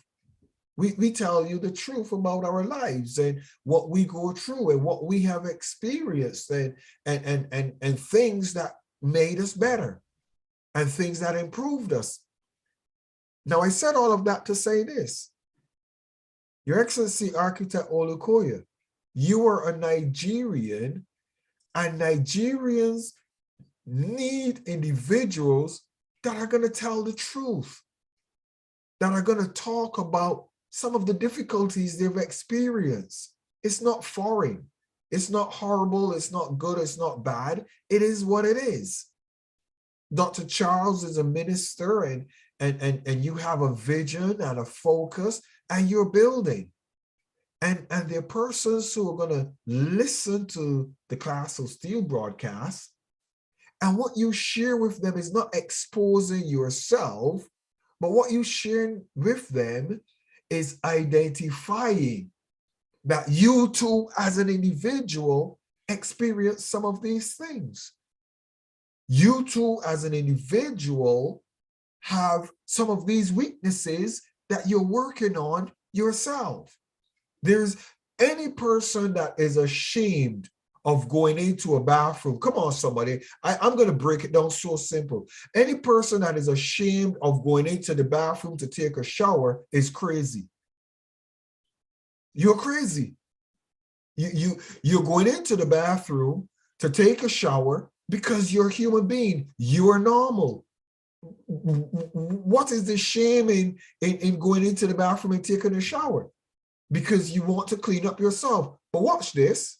Watch this. So why is there shame in improving your character, in improving yourself? Why is there shame? Why is it shameful to have others look at you sitting in a classroom when you're a great leader? You know it all. You're a god to the world. You don't need anybody to talk to you. Who do you think you? I'm talking to us. I have mentors that make me cry because they talk to me so real. If you think that I have it together, trust me, I have mentors that look at me and they beat me to a pulp because I have not reached where they think I should be. And when I sit and I listen to them, I have to keep improving. I have to keep doing better. But guess what? I sit amongst them and others who are at a different level as well, and we're all learning together. What does it mean? You will never reach. And if you are too big to be in a place where you admit you go into a bathroom and you take a shower, and you don't know how to tell somebody, oh, I've discovered a new shower head. These shower heads, they work really, really well. You should try it. Then what is your value? You're just walking and living a life of pretense. So all of you that are here and are free to talk to others in the world, you're doing two things. You're proving to the world you are a great leader, a great leader. Because for me, if I know that my president sits in a class with other presidents and talk about how to be a better leader, my goodness, come on, somebody, wave at me. Wave at me.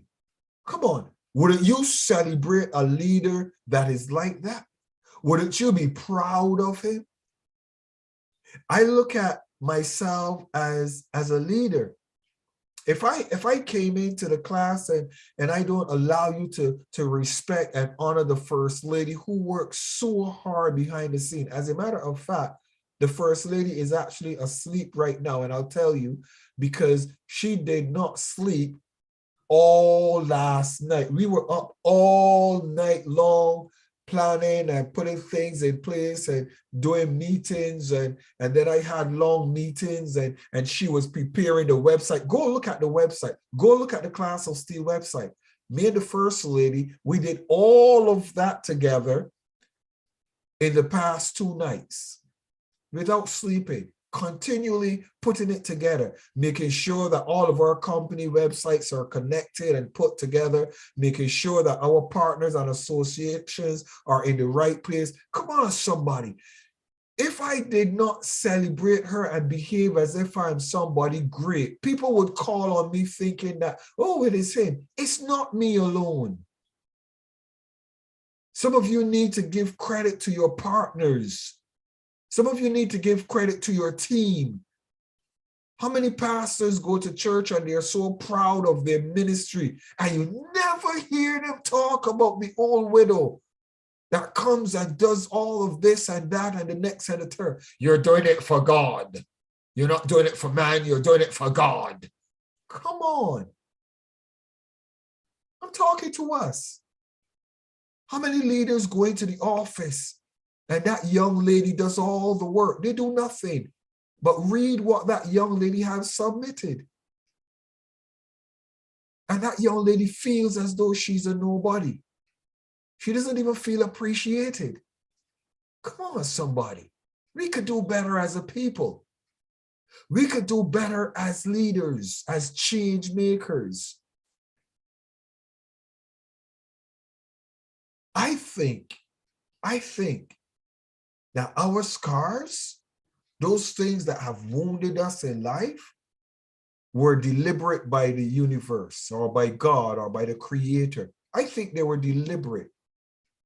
They were deliberate because they show us our human frailty. And a lot of us do not embrace our human frailty. We try to hide and behave as though we are greater than somebody else. Listen to me. You're going to be buried the same way everybody is buried unless you're cremated. And you're going to be the same way as everybody else. You're going to have people that are going to cry that you're dead, and people that are going to laugh and want to know why you didn't die sooner.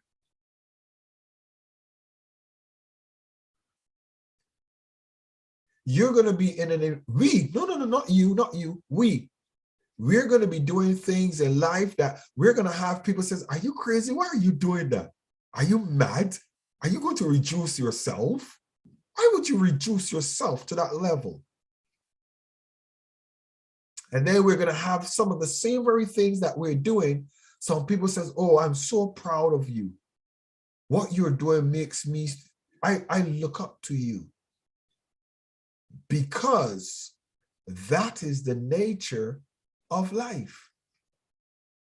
And if you don't embrace your frailty right now, and you don't look at what contribution can I make to the world right now, then you're missing an opportunity for your own personal greatness. Adiola, I'm confused at what I'm seeing. Adiola, forgive me. I'm sorry, your camera, I know you might be walking and your camera is showing, but I'm sorry, Adiola. I do apologize, but thank you. I want to ask His Excellency Dr. Donald Ewers, our Chief of Protocol. I received a message from him earlier of a challenge. And Your Excellency, Dr. Donald Ewers, could you unmute yourself and lend your tip? You're looking as sharp as ever, Your Excellency. My goodness, look at you. Hey! From the best. A pleasant good evening, Your Excellency. Good evening. Michael Seal and all the excellency in the house. It's a fantastic presentation. A lot has been said. I don't want to go over what you said, but the mind change. My take on it tonight, sir, with the mind change is the mental clutter. Mental clutter that a lot of us, including myself, have to learn to let go things, throw things away. Things that is not there, we're keeping them year in, year out. And so is the mind. Let go unforgiveness. Let go malice. Let go bitterness. And I'll give you two examples of mind changing that I had to work on myself. We live in a white society as immigrants that come into the UK. And one of the challenges I had was racism and discrimination, how to work, how to survive in a white society. And the mindset not to become like them, not to become bitter, not to have judgmental because of the color of my skin. Oftentimes I will go in the supermarket and as a black man, as soon as you go through the supermarket, you see the security walking, following you. I used to get so angry. Do you think I'm in here because I'm going to steal something? I had to work on myself. It's your job. If you want to walk around and follow me, good luck. I'm coming and picking up my tomatoes, my carrots, my potatoes, my biscuit, my bread, my milk. And I'm going to the cashier and I'm paying. And if you, Mr. Security Man, wants to walk and follow me, good luck. I had to change my attitude because I was getting angry. Traveling. As a black man, when you go into some of these countries, as soon as you go there, you got the security or immigration officer, here comes another black one. I used to get so annoyed. You're laughing because you experienced that, sir. I had to change my mindset. I am coming through the country illegal. My passport is British. I have nothing to hide. I've got a clean record. So why am I going to get angry? Change my mindset. And so a lot of times in life, sir, a mental clutter, we clutter things up with anger and I'm going to fight back. Driving, road rage. A few days ago, I was driving. This young man, I don't know where he come from. I don't know what he said I've done, but the anger, the venom, the language. No, I'm human. How do you think I'm going to react? With all them language coming through the window. Whatever he said I've done, I've cut him up on the road. I've changed my mindset. And I'm calm. In the Caribbean, they would say, I am as cool as cucumber. Cool. My mindset have changed. So therefore, sir, and I would say to the House and to the ambassadors and to the House of Steel, class of steel, that when we change our mindset, when we let go, we have a peaceful life. Mindset within your house. Don't fight with your wife. Don't fight with the children. Don't fight with people in the house. Anything your wife is saying, husband and wife, don't say, okay, darling. Don't you prove that I am the man. Change the mindset. Mindset is something, sir, it's not just on the secular world, in the jobs. It's not only in the business. I'm talking the common things, the little things in life. The neighbor who doesn't want to speak to you because maybe the color of your skin. We live in a white society. When you see them, oftentimes my late wife used to say, oh, Donald, you are something else. I'm going straight to the, good morning. Even if you don't want to speak, and my approach, they have to smile and say good morning. So, sir, I salute you about cluttering ourselves with different bitterness and attitudes and behavior because of what people do to us. I'm human. If you pinch me, I'll feel it. If you hit me, I'll feel it. If you curse me, I'll feel it. But changing the mindset, don't react, but respond with a smile, respond with gentleness, respond with careness. And so the things that we experience in life, it can either make you good or it can make you be bitter, it can make you be proud. So you must choose what mindset you have. And so therefore we come into the class of steel. We are learning, we are developing, we are growing, and we are learning more and more, and to change our mindset and take out the clutter and take out the negativity and take out the things that we don't know and learn and develop. And so therefore, sir, I salute you once more again with the class of steel. You're doing a fantastic job, and we are here to learn from one another with experience. Our journey, your journey is not mine, mine is not yours. My experience with yours are not mine, and mine is not yours. So therefore, sir, we are here to learn from one for another. Thank you very much. My name is Donald Ewers. I'm the Chief Protocol of the class of steel. A pleasant good evening, sir. Thank you so very much, Your Excellency. Come on, let's celebrate His Excellency, Dr. Ewers.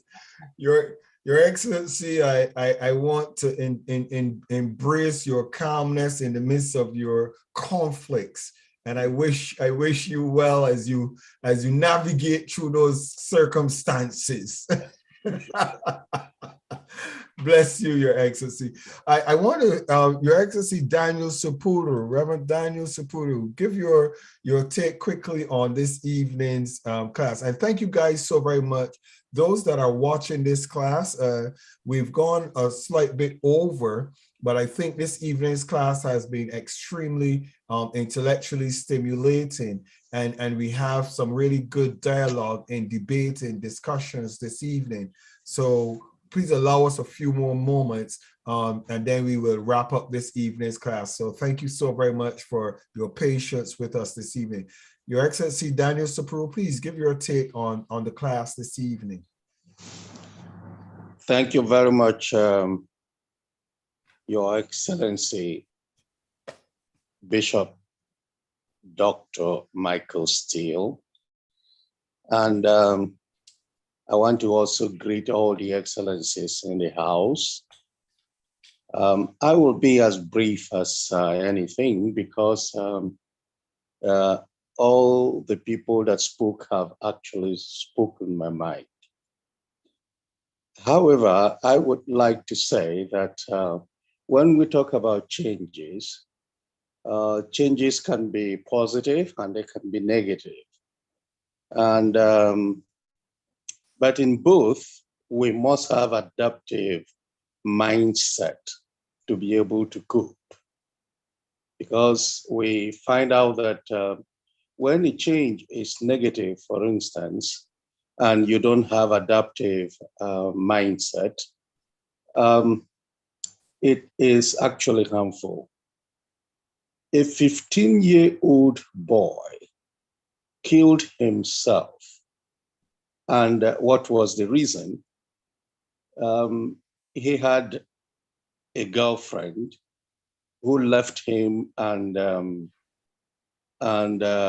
went to another boy.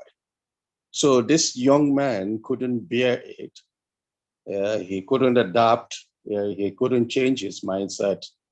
And he thought that the best thing for him to do is just to go and kill himself, and he did. So what I'm trying to say is that when we talk about changes, we must have, in fact, the antidote to any negative change is to have an adaptive mindset. Without it, obviously, nothing will happen. And when you were talking about disposing, some of your things, obviously, it made me think about many things. When you disposed a lot of things, and you find out that sometimes you will miss those things. You will just miss them. And when you miss those things, if you don't have an adaptive mind, you find out that you might be regretting even throughout your life. But we thank God that I have had such an experience when I was transferred to Jos, from Jos to Makodi, and then from Makodi back to Jos. I lost a lot of things. But one thing that made me happy is that I read a book where somebody said, if there are things you have not touched, you have not used for at least 12 months, that those things are not important in your life. That what you are going to do is just to forget those things, dispose of those things, and so on. So I also disposed a lot of things because there were many things I was not using, and even though they were precious to me, I was not using them. But then I was happy when I had an adaptive mind. In fact, it is in this class that I learned the expression adaptive mind. Maybe what I was doing then, I didn't know that it was being adaptive, or my mindset was adapting to certain situations. So I want to say thank you very much for this wonderful lesson. It is very, very educative and very, very informative. Thank you very much for being there for us and for doing it. I also want to thank the First Lady, whom you say is asleep, but I believe that my thanks will get to her ears. Thank you very much. My name is Reverend Dr. Daniel Elendo Soporo. Thank you very much. Reverend Dr. Daniel Elendo Soporo. Thank you very much. Thank you so very much, Your Excellency, and an elder, one of the elders in the class of steel, and we celebrate and embrace you as well. And please give the First Lady on your side our love. Thank you very much. She will hear. Thank you. All right. I want to. She just went to bed. She just left me right now and went to bed. Thank you. Okay. All right. Stephen, Reverend Stephen Abu, give your take on this evening's class, please. Good evening, Your Excellency, Bishop, Good evening. Dr.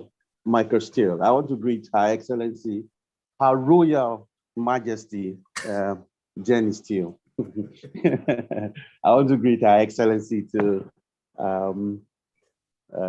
Adiola Olukoya Olusegun. I want also to greet Her Excellency Zionist Amaka Corey. I want to use this privilege to greet His Royal Highness, His Excellency Ifeanyi Madu. I want to also greet the professor in the house, Dr. Charles Onyechi. I also greet His Excellency, our Chief Protocol, Donald, Dr. Donald Years. I want also to extend my greetings to His Excellency Architect Olusegun Olukoya. I want to greet His Excellency Okechukwu Chukwuemeka. I want also to greet other excellencies that are in the house. So I have some 2 or 3 questions that I want to ask. I have my take here too. I looked at the different options for types of changes. We have a personal, which I believe is internal, physical and mental, and then the external. And there's something that captured me in the physical changes that we have. Before I mention the physical changes, I want to ask, what would a world be without change? What we don't, if we don't have change, what would have happened? Have we thought in that aspect? If there are no changes in the world, what would have the world become? What are the scenarios that we'll have in the world? Okay, we have changes now, and we are looking at changes. I believe that God, in His infinite mercy, has built us up with several changes. If you look at the fish in the sea, we that live on land and different things, we have adaptive futures which are there. And we only need to stimulate these futures, as we have said, our eyes, of our minds, the mindset be enlightened so that we're able to capture and live well on this planet. So a world without change, what are we looking at? I believe that changes are in different folds. There are some people who are in the faster lane, there are some people who are in the middle lane, and there's some people who respond to changes gradually, and there are some people who don't actually see these changes and respond to them. What are their hopes in this changing world? People who don't want to change, who want to respond to changes. Those are the 3 questions I want to ask. I want to personally come up with a physical change aspect of change, which is also interrelated to the personal change we have. Our changes future. Stevenson, when he was presenting in the conference, in both men and women conference, he said something about having, you have your plan of death. So death is also a change that is coming, that is inevitable, that we'll meet. So we plan. So when we die, we have facts, we gather facts, we gather resources, and then we plan for our families, we plan for others and all that.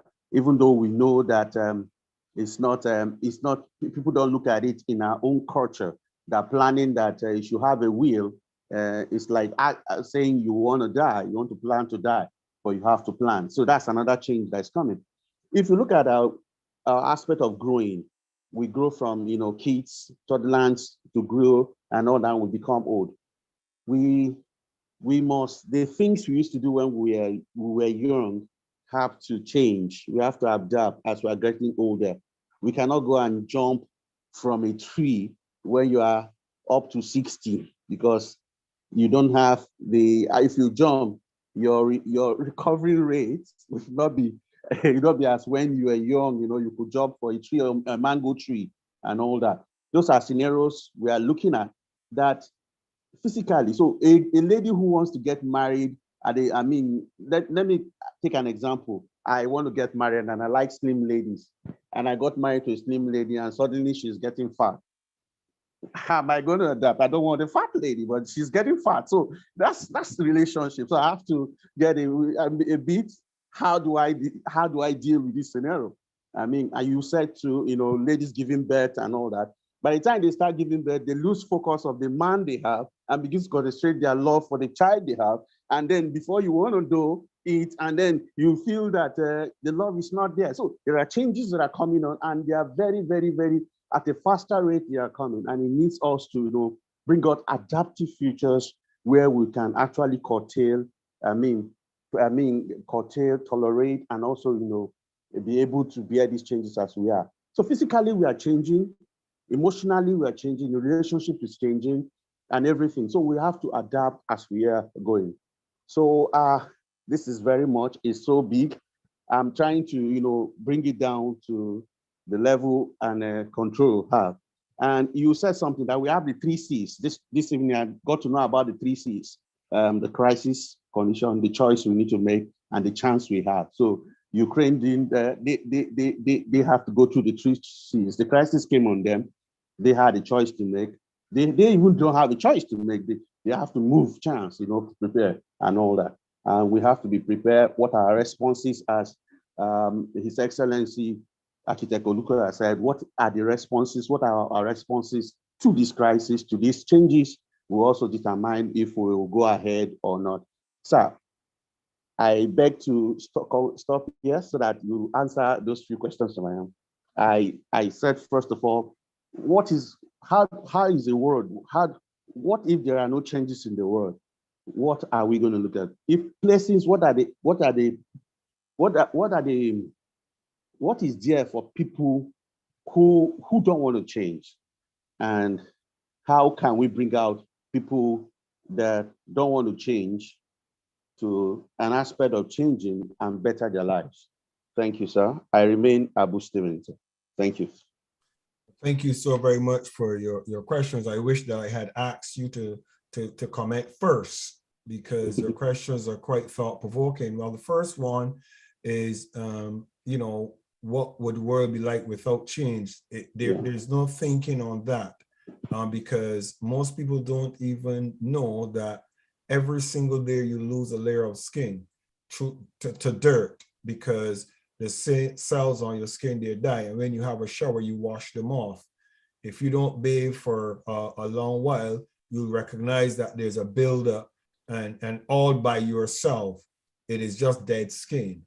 It is just dead cells that pile themselves on your skin. So you're ever changing, even yourself as an individual, and your bathing is washing off a lot of things that you don't realize is dying all the time. A plant is always growing, and we can go on and on, which it's almost at a point where atoms and protons and neutrons, they have to keep bouncing together. They have to. Every single thing is based on resonance and resonating and rubbing together, and friction and static. So change is something that we cannot even consider what it would be like without it. There is none. The minute that you take a breath, you change because you breathe in and then you have to let out. So change isn't a discussion. That's one. It's not a discussion, a debate. It's not even practical to think of life without change. The second one is, how do you deal with people who don't want to change? And the truth of the matter is, I've discovered something that's important, and quite interestingly, a lot of my happenings in life were as a result of me making some decisions that involve others are not going to change, and I am constantly changing, and if I don't keep changing, I will not survive. You have to. Persons around you, a lot of times we want individuals around us to kind of wrap into our mold, and it will never happen. It doesn't happen. It is a bonding. If you're looking at a wife or a spouse or business partners, you create an environment where you recognize change is going to be according to revelation. You only change according to the revelation that you have of the need to do so for your betterment. That's the key. The need to do so for your betterment, or to improve yourself, or to advance yourself. People only change according to those specific directives. Some people, there are people who change only because it's to better themselves, or it's going to make them better off, so they will change. However, if it is going to make somebody else better off but make them uncomfortable or them unhappy, they will not change. So again, that is a thought that you have to assess. Is, am I trying to get my partner to change for me? Or am I trying to get her or him to change for them? Am I trying to get this person to change for me or for the world? what am I doing? In the class of steel, I'm trying to get you guys to change for yourselves and for the world. Because when you change, the world is going to reflect your change because you're in the world and you're going to impact the world. And then it is also going to reflect on me because it shows myself as a mentor and a leader. Oh, he brings about change in people's lives. So it's a win-win. I benefit when you change, but the world also benefits when you change. And guess what? Greater than anything else, you benefit when you change because you become more resilient and you also become more capable and competent when you are able to embrace change. And the final thing that you asked was, what was the final one? There were three things. That what is there also for persons that are on a slow pace in changing? What's them? There are persons like us now on the faster lane. Some people are changing like chameleons, slower pace. So what is there for them? What would they achieve at the long run? They will come gradually behind and all that. But what is there in the long run for them if to help them, to gear up to the speed at which we are going? Well, even, and that's an interesting question. In the class of steel, as a mentor, there are some persons that might be very frustrated at this current juncture because they would have gotten it from the first time I brought up the subject. And being here for all of this time might be a frustration to some individuals. But then there are other individuals that they are growing, they're embracing, they're appreciative because the more information they get, the more they understand and the more comfortable they are to embrace the change or to make the change. Some persons would hear somebody say, Michael, you need to change how your eating habit is. For me, when I get a revelation, it's like that. If I get up and go, it's like that for me. I don't have any issues with embracing change whatsoever. None. First lady, she needs a bit more coaxing, a bit more explaining, and a bit more understanding. And it just means that it takes different time frames for different individuals. As a mentor, I try in as much as possible not to give up on anyone and to give everybody what is due to them according to their capacity or their ability. Some persons I would take longer talking to, others I would have a conversation with and they would get it. I love those ones, by the way, just for the record. His Excellency, Dr. Ewers and myself, we have wonderful discourses and we kind of go in depth into whys and the why nots. And then I said, oh, Your Excellency, Dr. Ewers, I now see what you were trying to share with me because he has to twist me and turn me and roll me. So I see what he's saying. But equally, there are other things that I have to do the same to him, twist him and turn him and roll him so he gets what I'm saying. So both of us at different times and different levels receive information differently. So it's a process and it's nothing to judge. Basically, you would have children that are faster and some that are slower in the uptake. It's a process.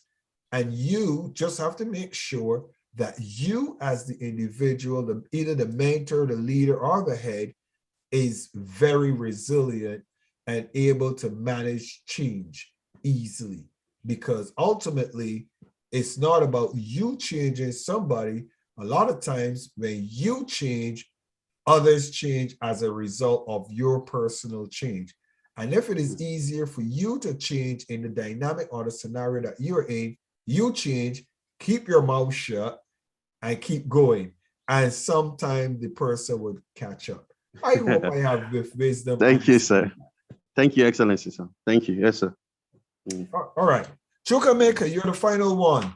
And then we're going to close this class. My goodness, this was a long one. I need some rest after this one. Chukwemeka, go ahead. Good evening, Your Excellency, Bishop Dr. Michael Steele, Excellency Jenny Steele, His Excellency Dr. US, and all the excellencies in the house. This night, the topic is enlightening equally, as usual. Change is something that we as human beings, a lot of people tend to avoid change. A lot of people tend to fear and are afraid of change. But one thing I know is that nature has made us human beings and animals that we must change, because there is a saying that it is a survivor for the fittest.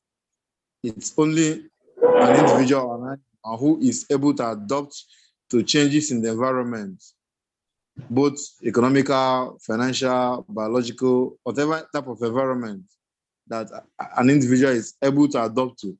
That will determine the individual's survival, how best the person is able to survive. I think everything concerning the topic has been well dealt with.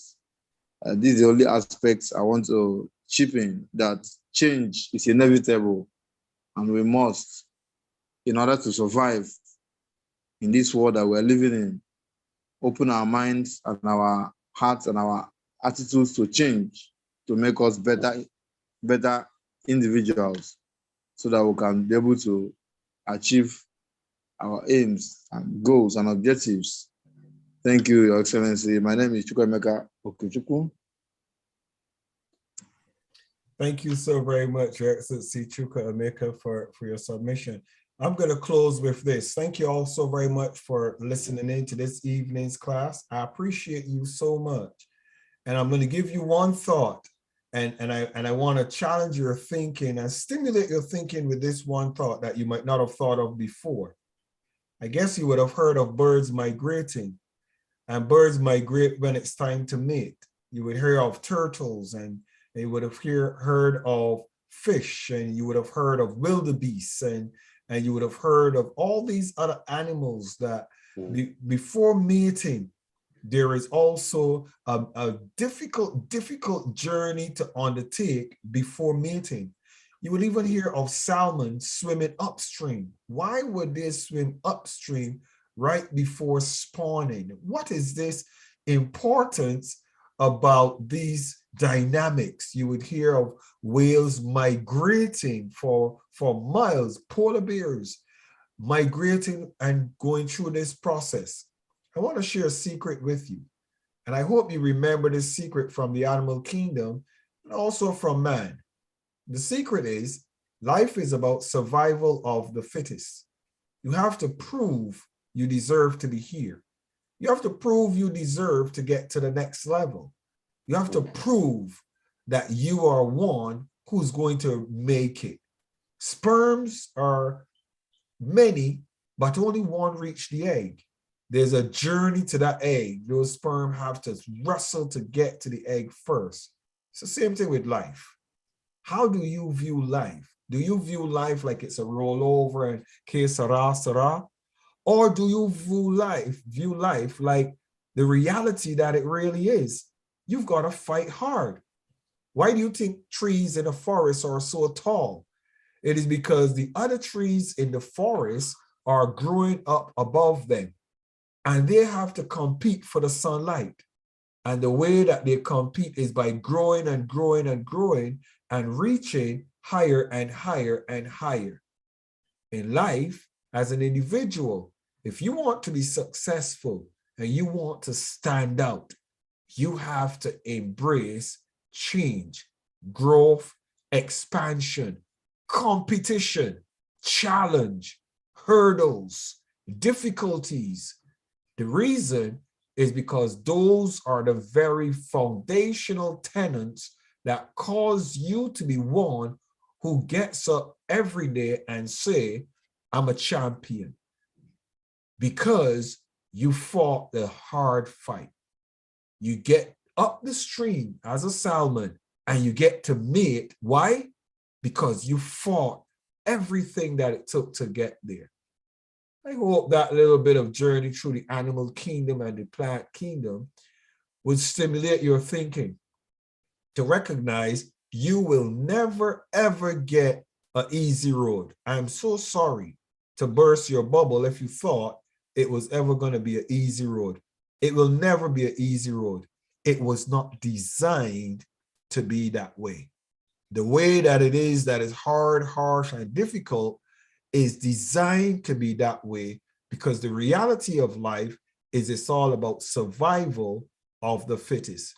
Even God gave you a breath and you still have to take the next breath, but you have to release that one and take the next breath. Life is about survival of the fittest. The challenges prove that you deserve to be here. I'm His Excellency, Dr. Michael Steele. Thank you so very much for being in this evening's class. And remember, as soon as they hear of me, they shall obey me. Come on, talk to yourself. The strangers shall submit themselves to me. Why? Because I have the answer. I have the solution.